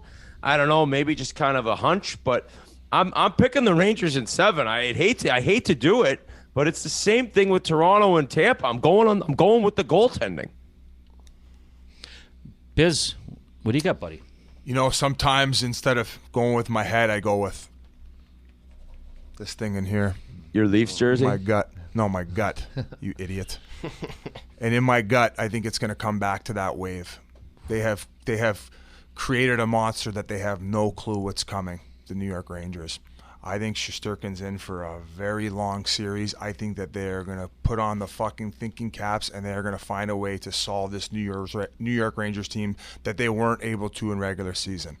They got strength down the middle. I completely agree. Malkin's season's been up and down like a yo-yo. He needs to get back to his dominant self. But oftentimes people forget the fact that they got a third-line center who's got 2 cups under his belt with the LA Kings as well. So you're getting Crosby, Malkin, and Jeff Carter. And if those guys can continue to control the middle of the ice just like they did when they win back-to-back cups against San Jose and Nashville, I think that's what you're going to see. I think the only MVP in the series is Sidney Crosby, as you mentioned, on pace for 100 points this year. I don't think Shesterkin deserves it. If anyone else deserves it, it's Austin Matthews. I also mentioned the riverboat gambling style of play sometimes, and how they like to open things up in order to produce that offense 5-on-5. They lean heavily on that style of game and also the power play. I think that there's no way Pittsburgh's going to give them the amount of power plays that they were used to seeing all season long. Does it worry you how poorly Pittsburgh played to finish the year? No. It doesn't. Their overall team D, which was top of the league, went back to the middle of the pack. Their penalty kill went back. It's just like it's been a really awkward downward spiral the last month and a half. For me, it's hard to overlook that. I mean, how you play going in usually matters. And who knows, maybe they were planning on trying to drop out of that seed, so they ended up meeting Carolina. I don't know what their thinking was. I don't know why they were playing so shit. But we're into a different season now, one that these guys are very, very familiar with from a core group standpoint. So no, I don't put any fucking type of weight on the end of their regular season. Now, I didn't have the chance to go back and look at their stats on how they played leading into the 3 cups that they've won as that core group together. But I'd imagine it doesn't have any bearing on what ends up happening as soon as the puck's dropped. Because the last few seasons, I want to say they had strong ends to the season. They ended up getting bounced in the first round by the fucking Islanders. So to go back to my thinking, I think that this is a fired up group. I think they're well aware that this is going to be the end for this core. I don't think that they're going to all be able to stick around. And I just think that New York doesn't have that playoff experience. And I think they're a bunch of fugazis. Merles, what do you got?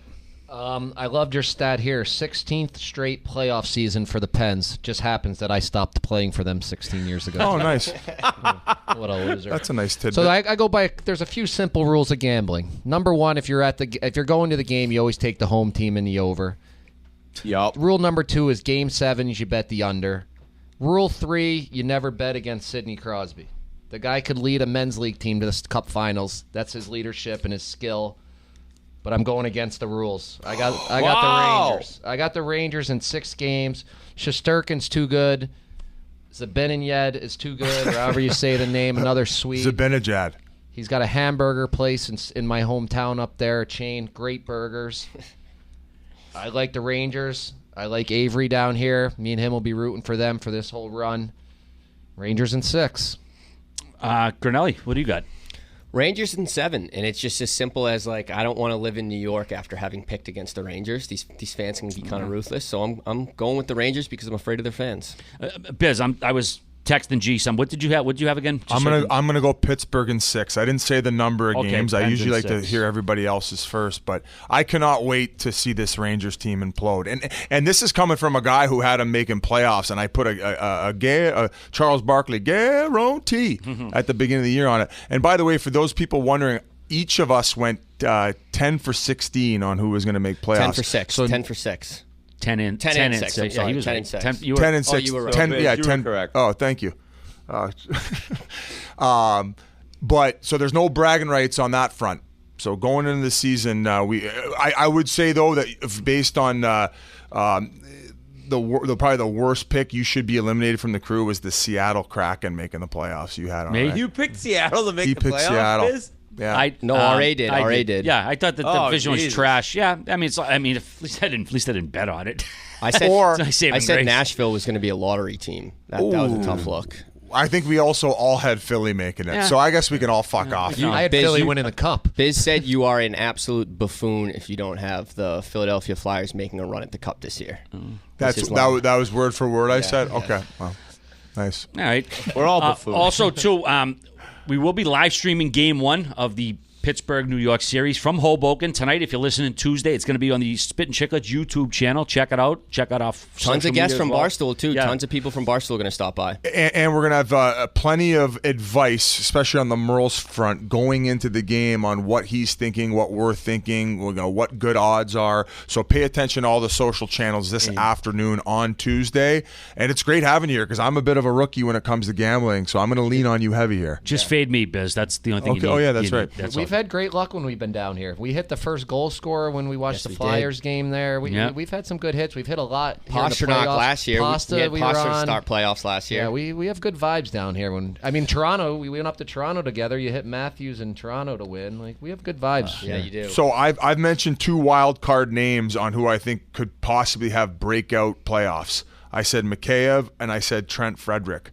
Do you guys have any names that you're thinking of all of a sudden you're like, this guy's going to become a household name where maybe he wouldn't have been before going in? Eric Holla. Definitely. Oh, my fucking God. Fucking kid. I don't, not off the top of my head, I didn't. No, I know it wasn't a question that we yeah. prepared for. I just wanted to throw it at you if there was any. You know what? I think for the Rangers to go on a run, which I actually believe the Rangers could make a run at winning the Eastern Conference, I think Strome would have a monster playoff for that to happen. So not necessarily a breakout guy. People know Strome more than Mikheyev or Frederick, but he's a guy who would have to be money for the Rangers to have success. Yeah, I got one. Robert Thomas with St. Louis. Not a lot of it, but he's been on fire down the stretch. We've been hitting some point props with him. He's got the makings to really make a breakout. They got to get by the Wild and then Colorado, and then who knows. But I believe in the Blues too. I think the Worm's going to score some goals, man. That fourth line for Tampa, I know Whit mentioned them. They fucking unreal possession drivers. They were like one of the top 10 lines in the league for, I can't decipher all those fancy stats, but they were of the top 10 lines in the league. They were like the 9th or 10th league. Based on possession and all that, yeah. And scoring and all they that. did play a shit ton of minutes together all season. I think Perry had 19 goals this year. So Yeah, he's on the first power play, yeah, too. So wouldn't surprise me. I can't wait for that game tonight. Me neither. This is the best time of year. It certainly is. Hey, gang, Earnest offers low-interest loans based on your unique financial profile, including student loan refinancing, private student loans, and personal loans. Lowest rates, flexible payments, and an in-house team ready to help. With Earnest, you could change your interest rate, get a lower monthly payment, and you never pay fees, not even late fees. By refinancing, you can reduce your loan term, save money, or combine multiple loans into a simple monthly payment. And if you have questions, you can even talk to a real live human at Earnest for help. When you pay less interest, you can put money towards your goals. With Earnest, it only takes 2 minutes to see what your new rate could be, and there's no credit impact. And right now, Earnest is offering our listeners a $100 cash bonus. Refinance your student debt at earnest.com/chiclets. Not available in all states. Once again, you get a $100 cash bonus when you visit earnest.com/chiclets to refinance your student loan. One more time for the people in the back. Visit earnest.com/chiclets for more details. Not available in all states. Terms and conditions apply. Earnest Student Loan Refinancing made by Earnest Operations, LLC, NMLS number 1204917, California Finance and Law License number 6054788, 535 Mission Street, San Francisco, California 94105. Visit earnest.com/licenses for a full list of licenses. All right, boys, that's it for the series. We got a few other, league notes to get to. There were a couple of nice videos I included in the outline, boys. Zdeno Chara and our buddy Keith Yandel. We don't know if they're officially done or if they're going to come back, but they certainly got these, good but farewell from their teammates and opponents in their last game. Pretty sentimental stuff. I don't. Did you get a chance to see them? Yeah. I mean, I would imagine that both of them are probably done with the send-offs they got. So, all the respect in the world for fucking grinding it out that long, especially Z. That's insane. Really thought that message that Z posted to Instagram was awesome about, like, that was great. I think all of us had the Islanders making a run this year, and obviously they were my cup pick. Yeah, I don't think we saw them missing playoffs, and they dealt with a shit ton of adversity. And he just talked about the coaching staff and everybody staying together as one, and continuing to push despite the luck that they had and the lack of winning games. So great send-off, really kind words, and if that is for Z, he gave a shit ton to the game. He was always amazing with the fans, so personable, and an incredible example in all the locker rooms he was in for the young guys, just showing up every day and putting in that work, and treating the game with true professionalism. And the video of Keith was special because you saw the last guy off the ice besides Keith was Hazy. A big hug between those two guys. We know what Kevin's been through. We know for Keith to break the record this year and get to do that with one of his best friends there was pretty emotional for me. And after he sent our group text of our buddies back home, just a picture of him having a beer in the locker room, said, "Love you guys." So yeah, it probably is the end for both of those players. What runs that they both went on, it's just amazing to see. And you could tell from what the other team did for these guys in terms of like how much respect they had around the league. So to do it as long as they did, Chara, what was it, over 1,600 regular season games, just a record that he'll probably hold forever for most games played by a defenseman. And I think that it's an honor to see these guys who you played against and you respect so much finish out a career in the way they have. So congrats to both of them. Yeah, I know we talk about class and classy. Sometimes it can get overplayed in sports and Twitter or whatever, but that statement Z made was incredible. I mean, thanking the chefs and the game day staff, and it was just so well worded. And if there's any player who maybe his off-ice persona is the opposite of his on-ice persona, it might be Big Z, because he's a monster out there, but he's a pure gentleman off the ice, and it was a very nice statement. So if they are both done, omelet guy getting a shout out in the Insta post by Z, that's fucking sick. All right, moving right along here. Winnipeg signed general manager Kevin Cheveldayoff to a 3-year contract extension. He said he's going to stop the search for a new coach, and interim coach Dave Lowry will be given an interview if he wishes. It sounds like there might be some issues with team culture here, Biz. Mark Scheifele had some very pointed comments in his year-end presser, alluding to his exit interview, and said it was going to be a tough conversation with management. I mean, I'm looking at his contract. He's still got 3 years left. I'm sorry, 2 years after this season, $6.125 million left. Wow, but that's a bargain. He could fetch a massive return. Very interesting comments. I don't think we're gonna roll them. It was a long-winded answer, but the short of it sounded like he's probably gonna try to get out of there and not come back.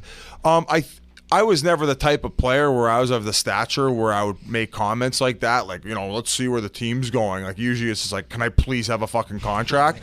So it's like, it's so bizarre for me to comment. But, if you're that good and that's what you're bringing and you want to go to a winning team, yeah, you might not have as many friends when you leave town, but if they're heading in a different direction, you had your head coach quit in the middle of the season, who I think that he adored, and you don't see things getting any better. You, in fact, see them getting worse.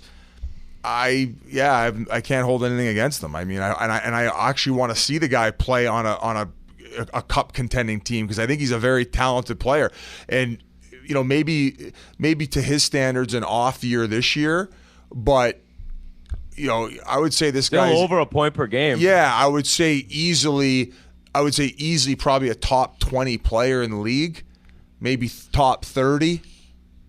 Yeah, I mean, I was amazed that Stastny had some comments along with somebody else about the culture in terms of a lot of guys in that room caring about themselves and not looking out for the best interests of the team. And you could tell some things went sideways there with the Maurice quitting. And I actually read today the coaching staff will all be let go. Nobody will be returning. I think Charlie Huddy's an assistant there. He's been there quite a while. He'll be gone along with Lowry, and they'll bring in a new staff. So Cheveldayoff getting a 3-year deal is, I think some Jets fans are probably a little confused, but I think most Jets fans were excited about the season too. I mean, I picked him as one of the most improved teams in the league. Stay hot with that, and the Islanders pick with. Holy shit. I just am surprised to see some comments about guys maybe only caring about themselves there, and that is just something that'll ruin a team. That is something that will take an entire organization down. So if they are going to be trading Scheifele, which if you read the comments, it seems like it's a definite request of a trade coming from him.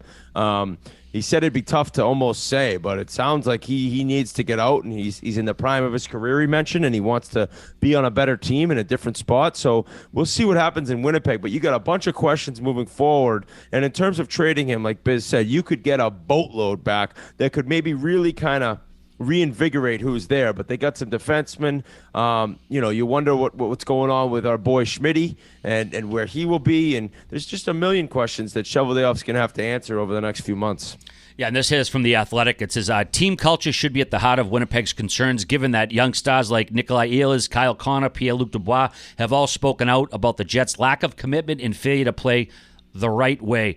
This might involve restructuring Winnipeg's leadership group. It must involve a thorough search for the Jets' next head coach. So, yeah, I mean, a team a lot of people thought might have been making a playoff run this year. The wheels fell off. And I know a guy like Paul Maurice leaving, that's a huge factor. He's such a well-established coach, and him leaving, it left a huge void. But either way, yeah, there's some issues there that they're going to have to address in the So if offseason. you're saying that those three guys were vocal about that, so are they essentially insinuating maybe it was a guy like Scheifele who was a little bit more concerned with his personal play? It actually says Dubois and Mark Scheifele have each stated that they need to step back and evaluate Winnipeg's off-season work before committing to the club long term. Well, I mean, they're signed with them, so obviously, Listen, I'm not saying anything that I don't think's that crazy to throw out there, but there's definitely a faction in that room where there's some guys who don't necessarily get along, some top-end guys who don't agree with how other guys play, and it's something that they're going to have to get figured out, because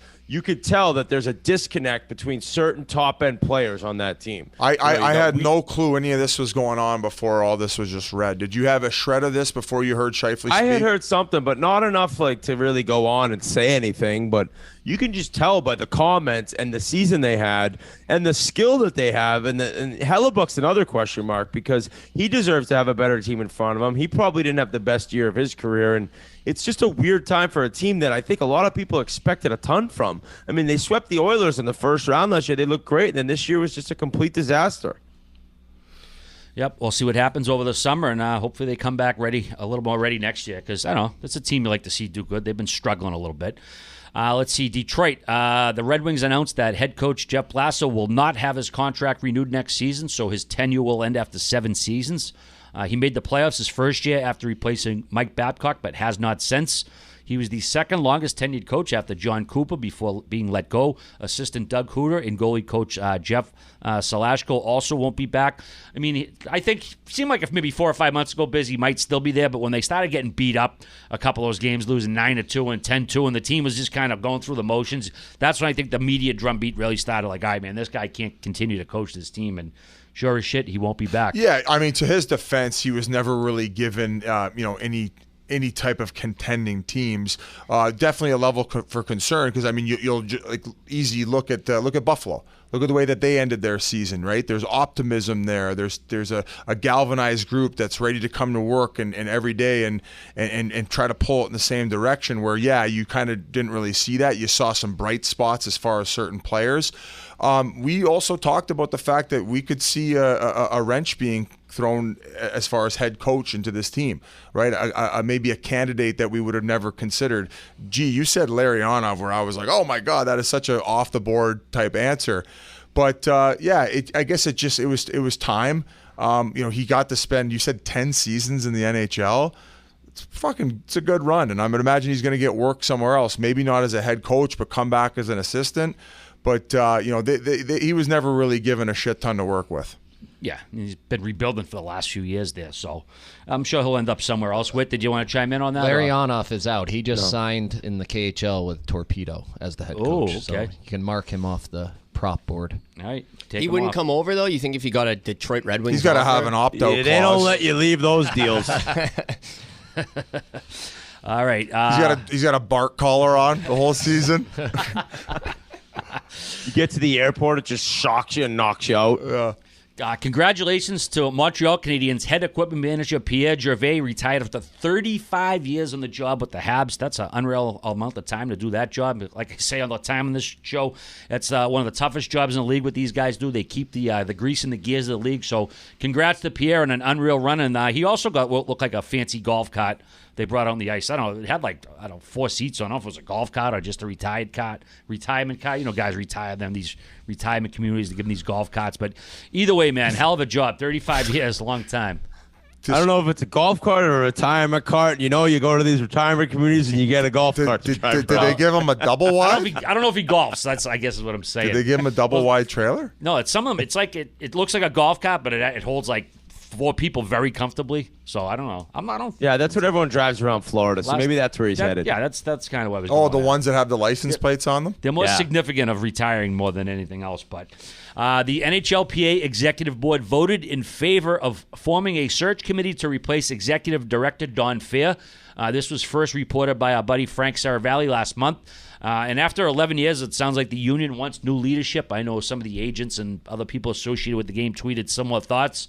What do you think? I know you guys aren't in the league, aren't in the union anymore, but Don Fair, he was here for 2 labor negotiations. Was he worth it or what? I feel like some people think it was great, and some people think he didn't do as much as they maybe hoped or expected. I mean, I remember when he came in, I was blown away, impressed by like how much this guy knew, and he came from Major League Baseball, and he'd been such a success there that, I mean, I was impressed by him at the beginning. Now, some people look at the growth and what happened. It's just so hard with COVID and the hit it put on the players and the money they owe back to the owners and everything. So you're not going to see that many players thrilled with how things are going right now. The cap isn't going up for a little bit. The escrow's high. So it's one of those things that because of COVID and the situation everyone went through, they don't really have these warm, fuzzy feelings for the current director of the NHLPA and their leadership. So you're going to have to see where they go. The funny thing is that you've never seen an NHLPA head really have a clean, smooth exit where everyone was happy. It's an enormous league filled with so many players that there's always going to be a faction of guys who are not happy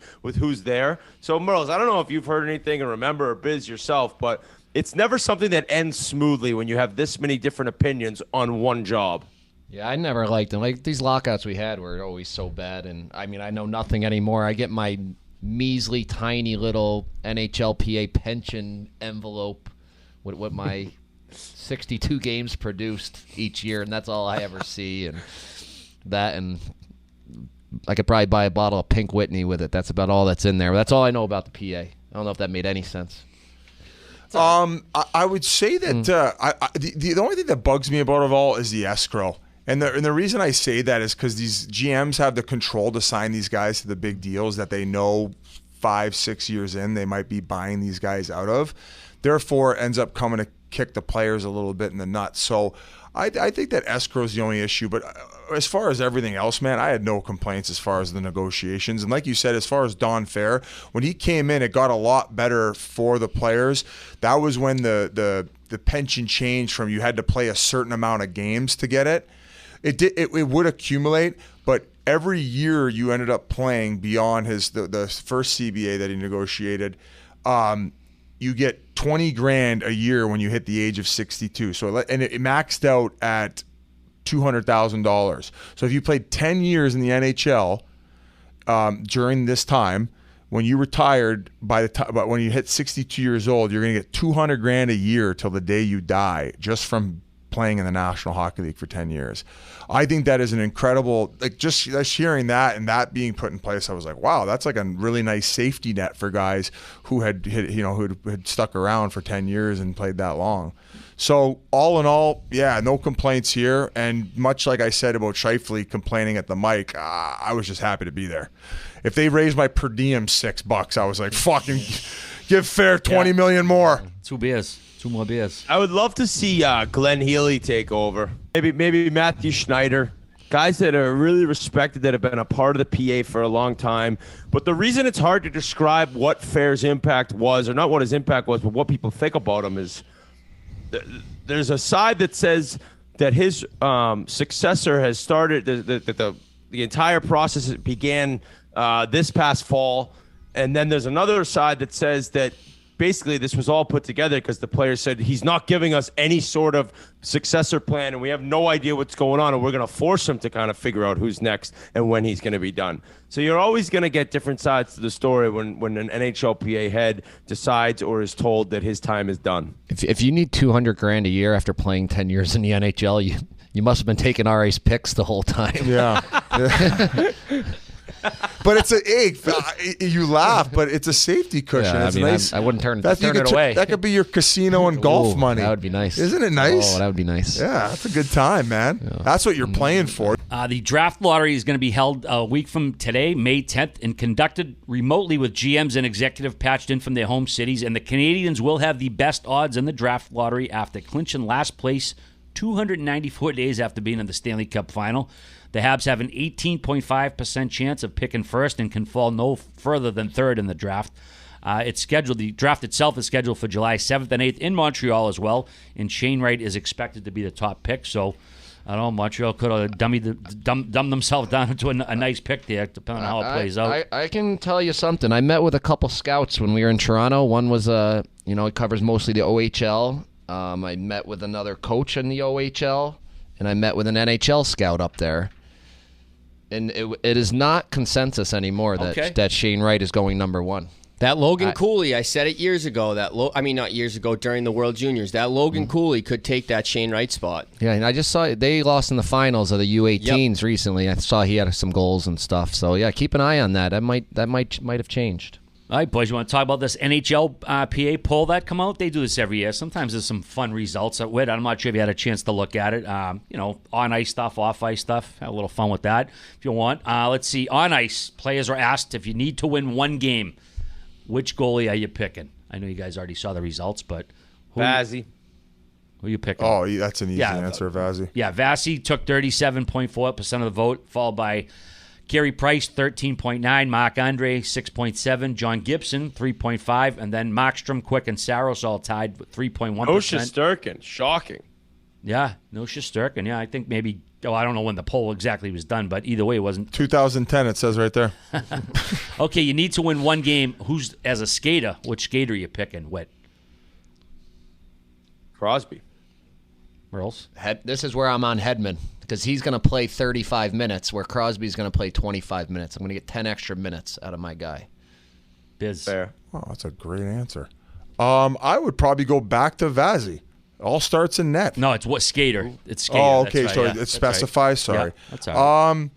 Right now, I would actually, if I could start a franchise, I'd pick Kel McCarr. Okay. Let's go do for skater and goalie. Sorry, I skipped you the first time, buddy. Bergeron. Okay, Bergeron, skater. Goalie would be Vasilevsky, easy. Okay, and let's see. One game for skater. It was McDavid, 42%. Sid, 17. Victor Hedman was the only defenseman who appeared, a little over 6%. Barkov, and then Nate McKinnon was 5th. Let's see. Best stick handler. Kaner. I mean, anybody. I think everybody's going with Kane here. Then McDavid, Nate Dogg, Barkov, and then Gaudreau and Matthews tied for 5th. Best passer. This one was kind of kind of jumped out at me. I was a little surprised. Adam Oates. I mean, duh. No shit. Of course he is. Better than anyone. RPI guy, by the way. Yep. Undrafted too. Biz, best passer. I would probably say it's got to be McDavid. Yeah. Okay. Merles? Yeah, I don't know. I like Backstrom. I know he's getting older and it's the end of it, but I like him. G? I like Backstrom. Patrick Kane. What? I said McDavid. You said McDavid. Leon was number one. Leon Draisaitl, 17.7 of the vote. Patrick Kane, 15.6. Backstrom, 15.4. McDavid, 10.6. And then Kucherov, 6.2. Leon's definitely the best backhand passer. Yeah, he's got the big paddle. Yeah, throws sauce across the whole ice backhand. Okay. Yep. Who do you wish you could shoot more like? What? Oh, Matthews. Fucking curl and drag. I mean, one-timer Ovi, but Matthews, no brainer. Grinelli? Matthews. Merles? Yeah, Matthews. I'm a Leafs guy now. Slurp, slurp. Yeah, I don't have to ask you, Biz. Well, Ovi won. He got over 53% of the vote. Then Matthews, then Line A, Pasta, and then Stamkos and Kucherov tied for fifth. The most complete player, Biz.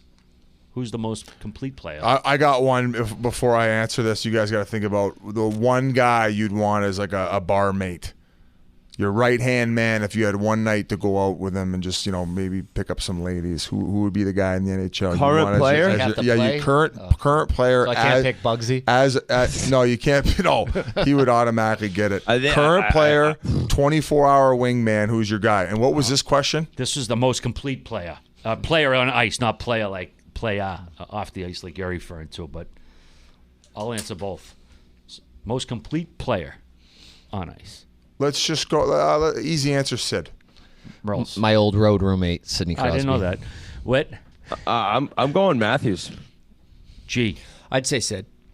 Okay, most complete player. Sid got 29.5% of the vote, followed by Barkov with 20.5. Oh, fuck, I forgot about him. Bergeron, 19.5. McDavid, 9.2. And Kopitar, 2.6. And Biz, as far as your question, a wingman, most complete wingman to go out with, I'm going with Tom Wilson, man.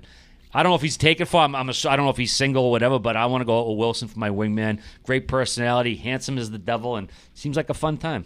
I want to get wrecked with Doughty. Wow, that's a great answer. He seems like he'd have a time and a half. Oh, he does. He does. Yep. I would like to go with Austin Matthews out in Toronto and see what that looks like. You wouldn't get to talk to one girl; they'd all be talking to him. What about That's you? Right. I don't want that. I'd have to. I think I'd have to go with Ryan Reeves for two reasons. One, Vegas guy, so he's not letting me buy that $14K in champagne off the bat. Jesus. Number two, no one's talking shit to you if you're with Ryan Reeves. So I think it's easy. Ryan Reeves for me. You said you'd want to go get buckled with Doughty. I'd want to go out with Luch in Calgary. Oh, that'd be fun. Drinking. But you'd be crippled, Biz. He'd have you shotgunning a couple beers, and you wouldn't even last the night. Yeah, he's out of my weight class. I couldn't keep up with Luch. Who am I kidding? I'd be doing fucking light beers. He'd be doing the heavy boys. A couple of quick off-ice ones. These are a little more of the fun ones. Best road city for an off day, Biz? I always loved Nashville. I always said it was simple. All the guys hung out on the strip, and usually everybody was together, and you got to bond with all of your teammates, even the ones from overseas that you didn't really get to talk too much. And somehow they'd have better English when they had a few cocktails in them. Merles. Yeah, Vegas for me, simple. Whit. Chicago, always said it. G. Nashville. I love Nashville. Okay, well, Chicago surprisingly didn't make it. Vegas got over 30% of the vote. Shocker. Yeah, that's because lots to do there. New York City, actually, where we are right now, 17% of the vote. Great restaurants, great nightlife here. This was a shocker. Whit, I didn't vote on this, believe it or not. Fort Lauderdale. Yes. Third place, 10.4%. The Murr. Liquordale. L.A., Los Angeles. I'm surprised. I mean, I know they got the beaches and shit, but L.A. was fourth. I mean, L.A. is one of those cities. It's just so big and spread out, and I don't know. Well, the rink's at L.A. Live too, so you're really not that close to the beach.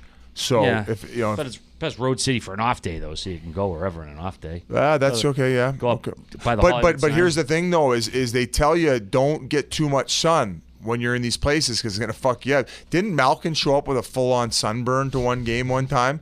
I don't remember that, but I might have. All right. And Nashville was the last city pick, 8.7%. Which player would make it in another sport? This was an interesting question. We're going to do these for another 3 hours, by the way. There's just two more. I'm done with this. I'm done. What's the last one? All right, well, which NHL player would make it in another sport? Come on, Chara, wait. NBA. You've been saying this for years. I know you know who the number one is here. Pavelski, PGA?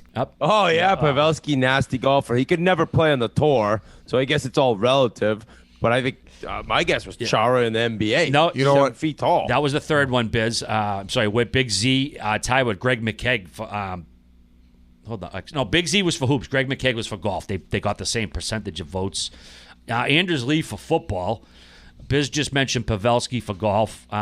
Clayton Keller and Brady Shea for golf. Ryan Reeves for football. His old man played. Nyquist for golf, and then Sam Lafferty for golf. I got one off the board. Yeah. Kevin Hayes, F1 racing, because I heard he drives like a maniac. Yeah. All right, no, the last one, best salad. Which this seemed like a joke when you seen who won. Did you see who won best salad? No, Matthews? I haven't. Oh Jesus. Cody Eakin. The fucking with the redheaded Okay, volleyball. all right. I like that. I like that's that. a good one. I would probably say Brock Besser out west for Vancouver would be. Yeah. It was Cody Eakin, Wild Bill Carlson, Eric Carlson, John Merrill, and then Brandon Tanev. Actually, yeah, Tanev's got some good salad too. Zegers too. Zegers has some great hair. Oh, fuck off with the fucking He does. TikToker. He does. All right. Yeah. Well, I guess the last. Which athlete would you switch places with? Not in hockey. Colin Morikawa. Okay. What? G. In the world? I You just wouldn't want to be on be. the tour.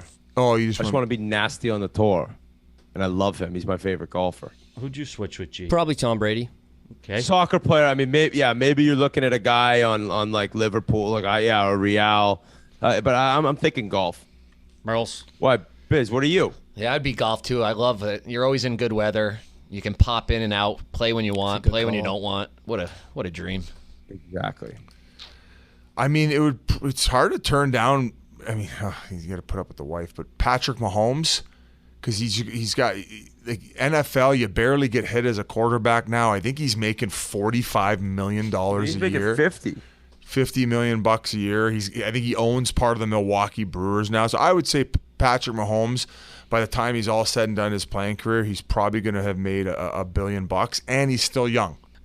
Whoever's good at bowling or darts, two fucking easy sports. Don't have to get banged up too much. I mean, physically banged up. The other kind of banged up. We'll see what You're happens. picking a fucking bowler? I don't know, man. I'm just trying to. Have you ever gambled on darts, RA? That's fun. Day's not over yet. What else do we have? Are we done? No, we're done with all the goofy Yeah, shit. we'll be back. I got to go over to lacrosse practice right now. Scoops Yeah. lacrosse.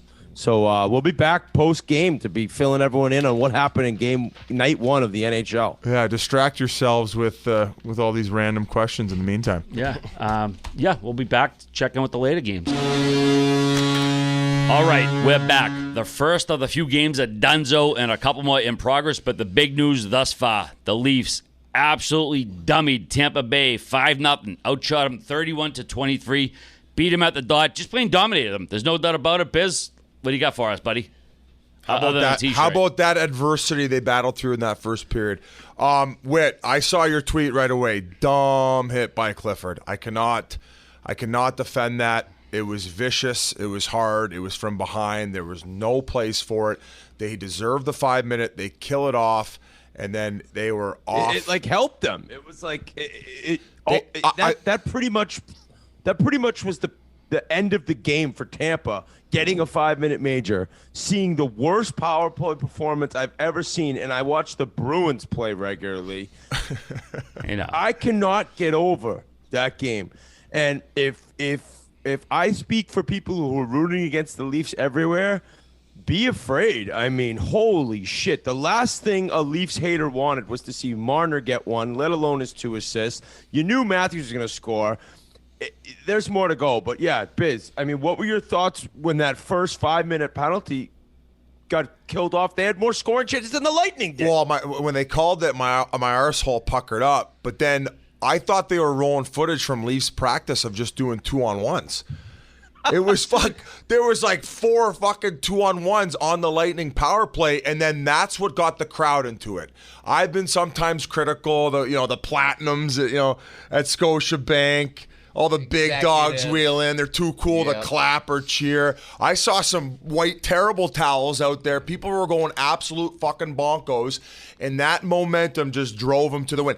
As soon as Muzzin fired that piss missile in there, and they had a little bit of cross-body action screening going on, and it went past Vasilevsky, I said, ooh, we got something here. Here.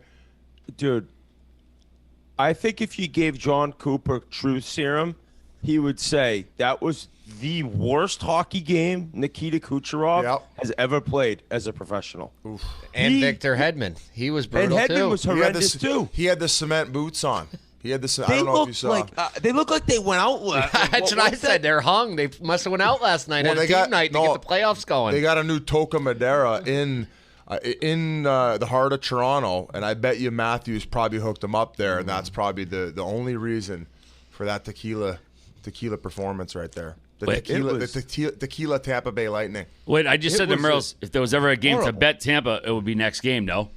I mean, after that performance tonight? But it's like, oh my God. It's like every single worry I had in terms of rooting and betting on the Lightning showed through tonight. There was every question you may have. Are they tired? Is Vasilevsky played too much? It was just a complete disaster. It was an utter shit kicking, one of the biggest shit kickings I can ever remember seeing. Somebody tweeted me that the Tampa looked that bad in Game 1 against the Islanders last year in the Eastern Conference Final. I don't remember that because the fans, Biz, I got to give you credit on that. That sounded a lot different than a lot of nights where the Maple Leafs play at home. Now, granted, it's the playoffs' first game, but it was rocking. I mean, I've already heard some "Let's Go Oilers" chants. They're down 1-0 early, of course, but the vibe at the Air Canada Center, whatever it's called now, sounded way different.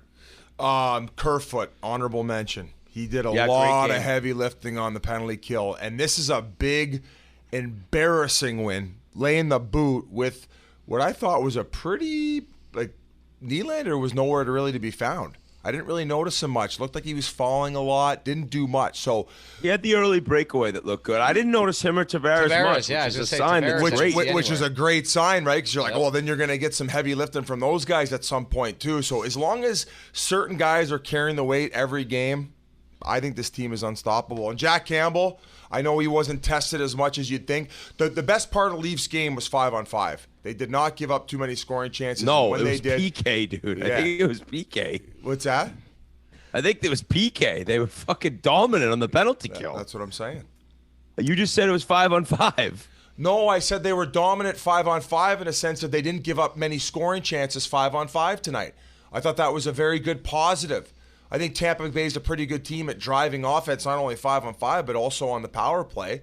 They did good. They did a good job of killing off all the penalties. You don't think they did? You don't think they did a good job 5-on-5 tonight?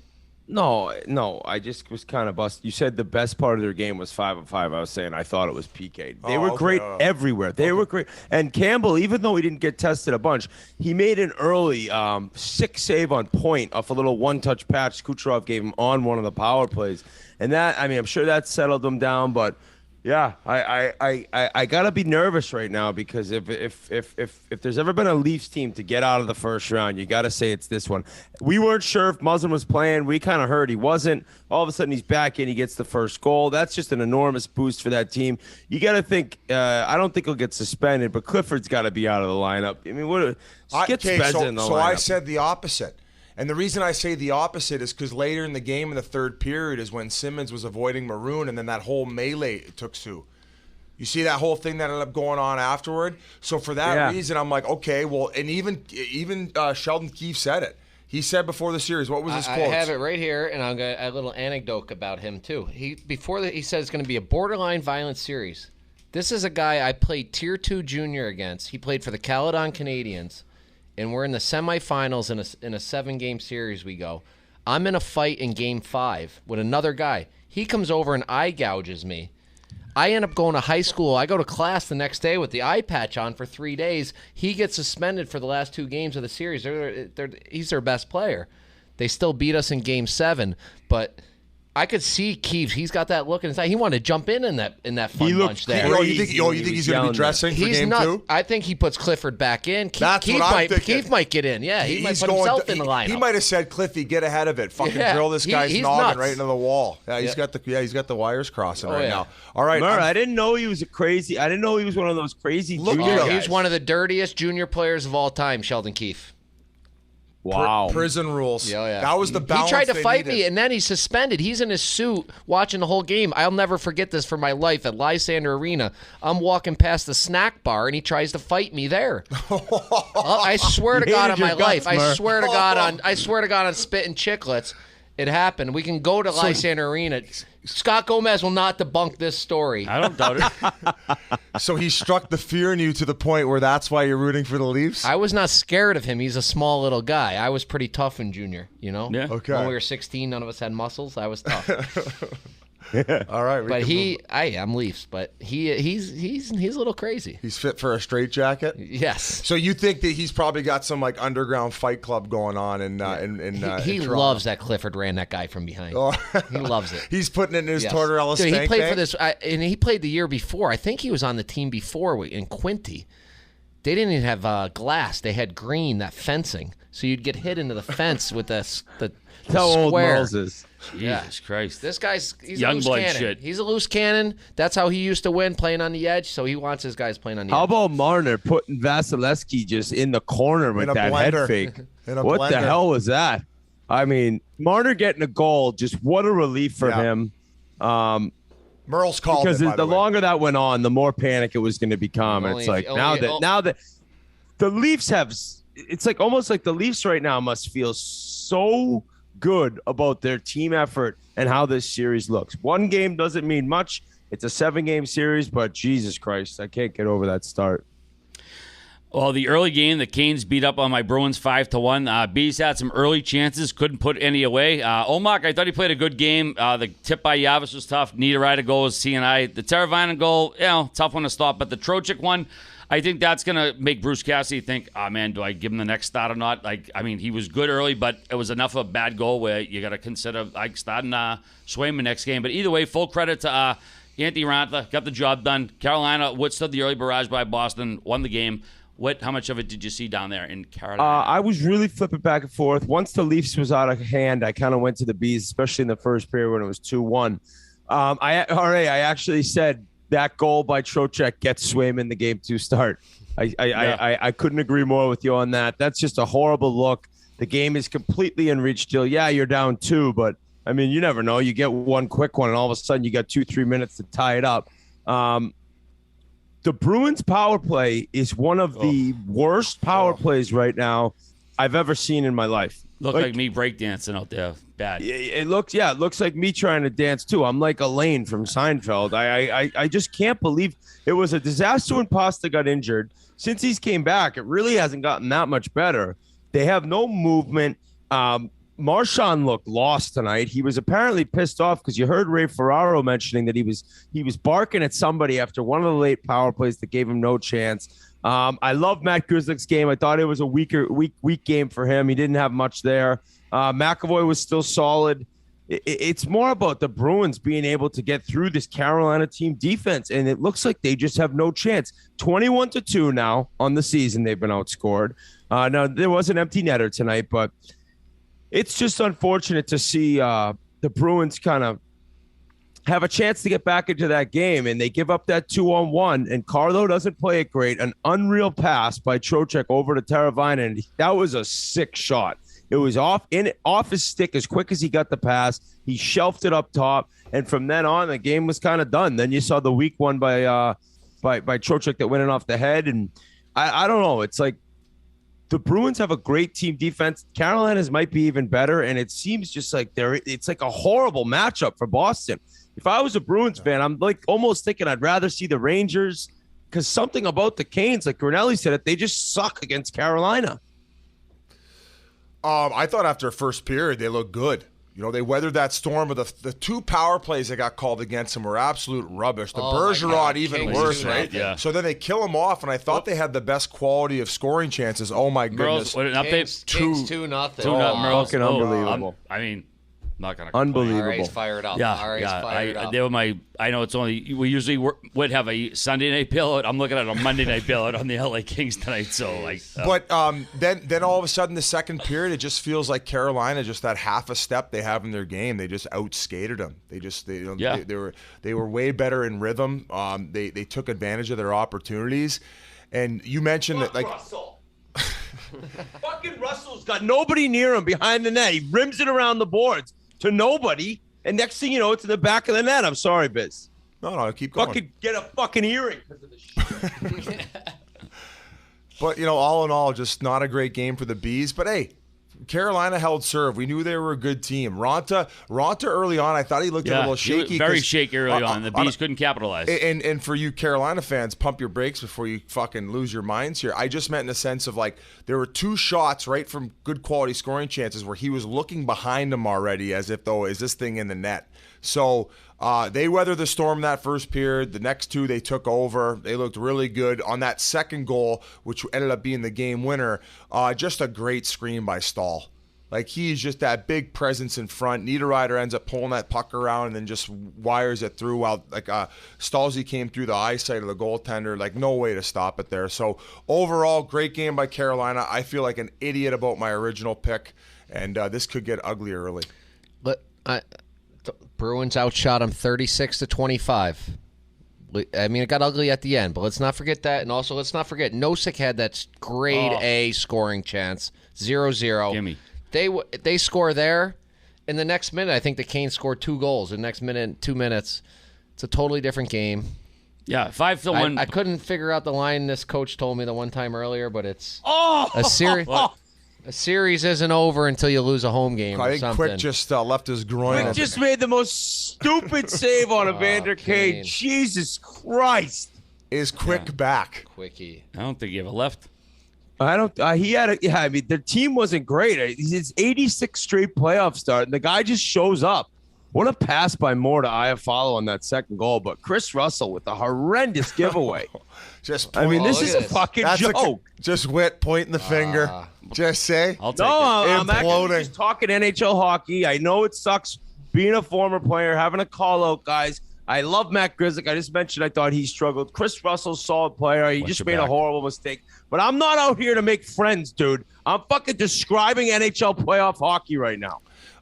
Invisible. Top line for the Bruins were invisible. Agree with you on the Marshall loss. I think we can wrap this one on a bow and just say if Boston doesn't bring a game 2, they're going to be teeing it up pretty soon. Yeah, 5-1 by Carolina. The game was a lot closer. 5-0 Tampa-Toronto. That game was appropriate for the score. So hopefully both teams respond.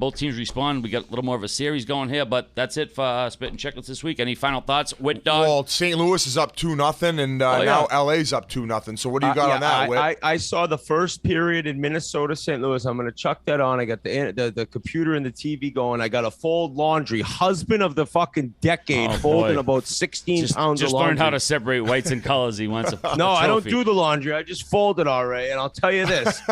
The St. Louis Blues are making me very happy with the first period they played on the road because they were dominant. Kaprizov had a great chance early. Huge save by Husso. And then Perron scored a beauty, kind of like a diving goal. And then O'Reilly gets the next one. And it's kind of that offensive depth. The Blues, Merles, I love that plus 2,200 action you have on them because I can't believe the Boston Bruins are plus 1,600 and we got the Blues plus 20. The Blues are way better than the Bruins. Now, maybe it's because they have to play Minnesota and then Colorado, right?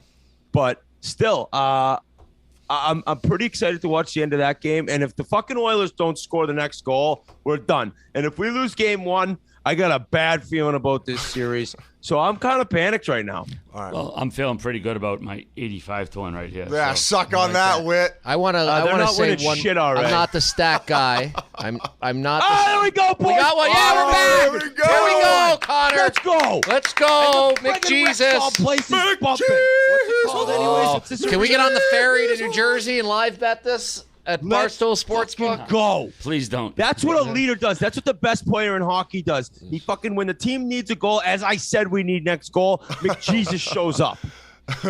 Whit, you're the stat guy. Let me leave you with one stat here. Merle's great performance, first star of the episode. End for McJesus. Okay, this Chiclets team has been together. Sean, Mike, R.A., Biz, Memes is myself, here. even Memes is here. 6 of us have been together for 2 Toronto Maple Leafs games this season. Do you know the scores of those games? And they're both against Tampa Bay, ironically. 6-2 Toronto, 5-0 Toronto. Austin Matthews has 5 goals. Suck on that. If I'm the owner of the Toronto Maple Leafs, I don't know what I'm doing, but I'm keeping us 6 together somehow for every game they play. You're getting us some bring free you guys Bieber up to merch. Toronto. You'll drink them out of everything they have, too. To all the haters right here. Give him it. Give him it, Merles. I can't believe that Merle's is a Leafs guy now. It's We're like the new NWO. It's like I Bitch. fucking bring Merle's in, and now he's crushing it on Chiclets, and he's shoving a fucking knife right in my throat. Toronto. Played my junior hockey there. I love Ontario. All right, what do you got, buddy? We need a big response by the Bruins next game. I think Tampa Bay is going to respond to it. They got embarrassed tonight. The Bruins didn't get embarrassed. The score, like I said, wasn't indicative of the game. They squandered early opportunities. But Tampa Bay, man, this season is next game. Pound them. If you had to pick one team right now who's going to respond and win that game, only one, which one? Tampa or Boston? Tampa. Boston. Shocker. Me and Whit disagree. I can't believe it. Well, we'll see you Monday, folks. I'm just so shocked by that. But I don't know if Tampa looks that bad and then can rebound and look like good. I think they might be like that. Might have been the end of the Tampa Bay Lightning. They're all fucked out, boys. They're all fucked out. You had the call. They were blowing dust out there. They were Hugh Hefner in the 80s. Yeah, I got nothing left, man. And not to be negative Nancy, and this is for the Americans, but the ESPN feeds are a nightmare. The audio's fucked up. The pictures messed. Some of the angles are messed up. I don't know if you guys have dealt with that at Barstool headquarters, but I don't know what is going on. The one thing I noticed is how they were interviewing the coaches between periods. I'm like, oh, geez, leave them alone. In between periods, it was in between shifts. It was before the power play the one time. Hey, this is the biggest power play of your life. How do you feel, Coach? Dude, they had, in the Blues game, they had Dave Jackson, who the ex-referee who they have as their guy to go over calls. They had him describing the call that forced the penalty shot by Barbashev as he's doing the penalty shot. The ref's talking about what the penalty was. It was that? That's the greatest Leaf of all time. That's 60 for Austin. Wait, are you joining Leafs Nation with us? Listen, I'm not joining Leafs Nation, but I will no longer dispute that Austin is not the greatest Leaf of all time after what he's done. Who is the best Leaf of all time? That sounds like he's coming over. That sounds like he's coming. No Leaf has scored 60 goals ever in the team history. I'm still with you, Wade. I'm still with you, buddy. Listen. You guys know I'm a man of honor and integrity. I'll be the first one to release a video saying how incorrect I was about the Leafs, but they got a long way to go, boys. They got a long way to go. Long way. They were up 3-1 many times in their lives. Can I say against a lot worse Can I say one more thing? I just said Austin. I just want to compliment the eye gouger, Keefe, on the fact that he called that timeout before that 5-on-3 when they ended up scoring to make it 2-0. That was a genius moment. He said, I'm going to calm things down here. We got a minute on the original power play. We got another one coming. We got a minute and 4 seconds of 5-on-3 hockey, and we're going to execute because of the timeout that I'm calling. And it was a genius move. Leafs are going all the way. This is one of 16, Ryan. Enjoy the ride, buddy. Not the only shirt. We got many more, right, in the Barstool store. Check them out. We have a Spider-Man from Boston. Who else, G? We got tons more. We just released a shirt basically for every NHL team. So barstoolsports.com/. Right now, this is making me sick. Here we go. All right. You know how this ends, Wade. Hey, you know how this ends. You know what I want tonight? I want a 4-overtime loss for the Oilers. I want them on IVs. I need them depleted after game 1. Let's do it. I'm on the Kings. I'm on Oilers guy, though. I'm Oilers. So now we're having our first fight. All right, boys. We're having our first fight, Biz. I'm an Oilers guy. What's it? Oh my God! No. Oh, Oilers. I bought this hat when Easy came out. That's how old this hat is. So Go to sleep. Night. That's all I got for you, Whit Dog. We'll see you. All right, boys. Have a Love good one, you guys. everybody. We'll check you Monday. Peace.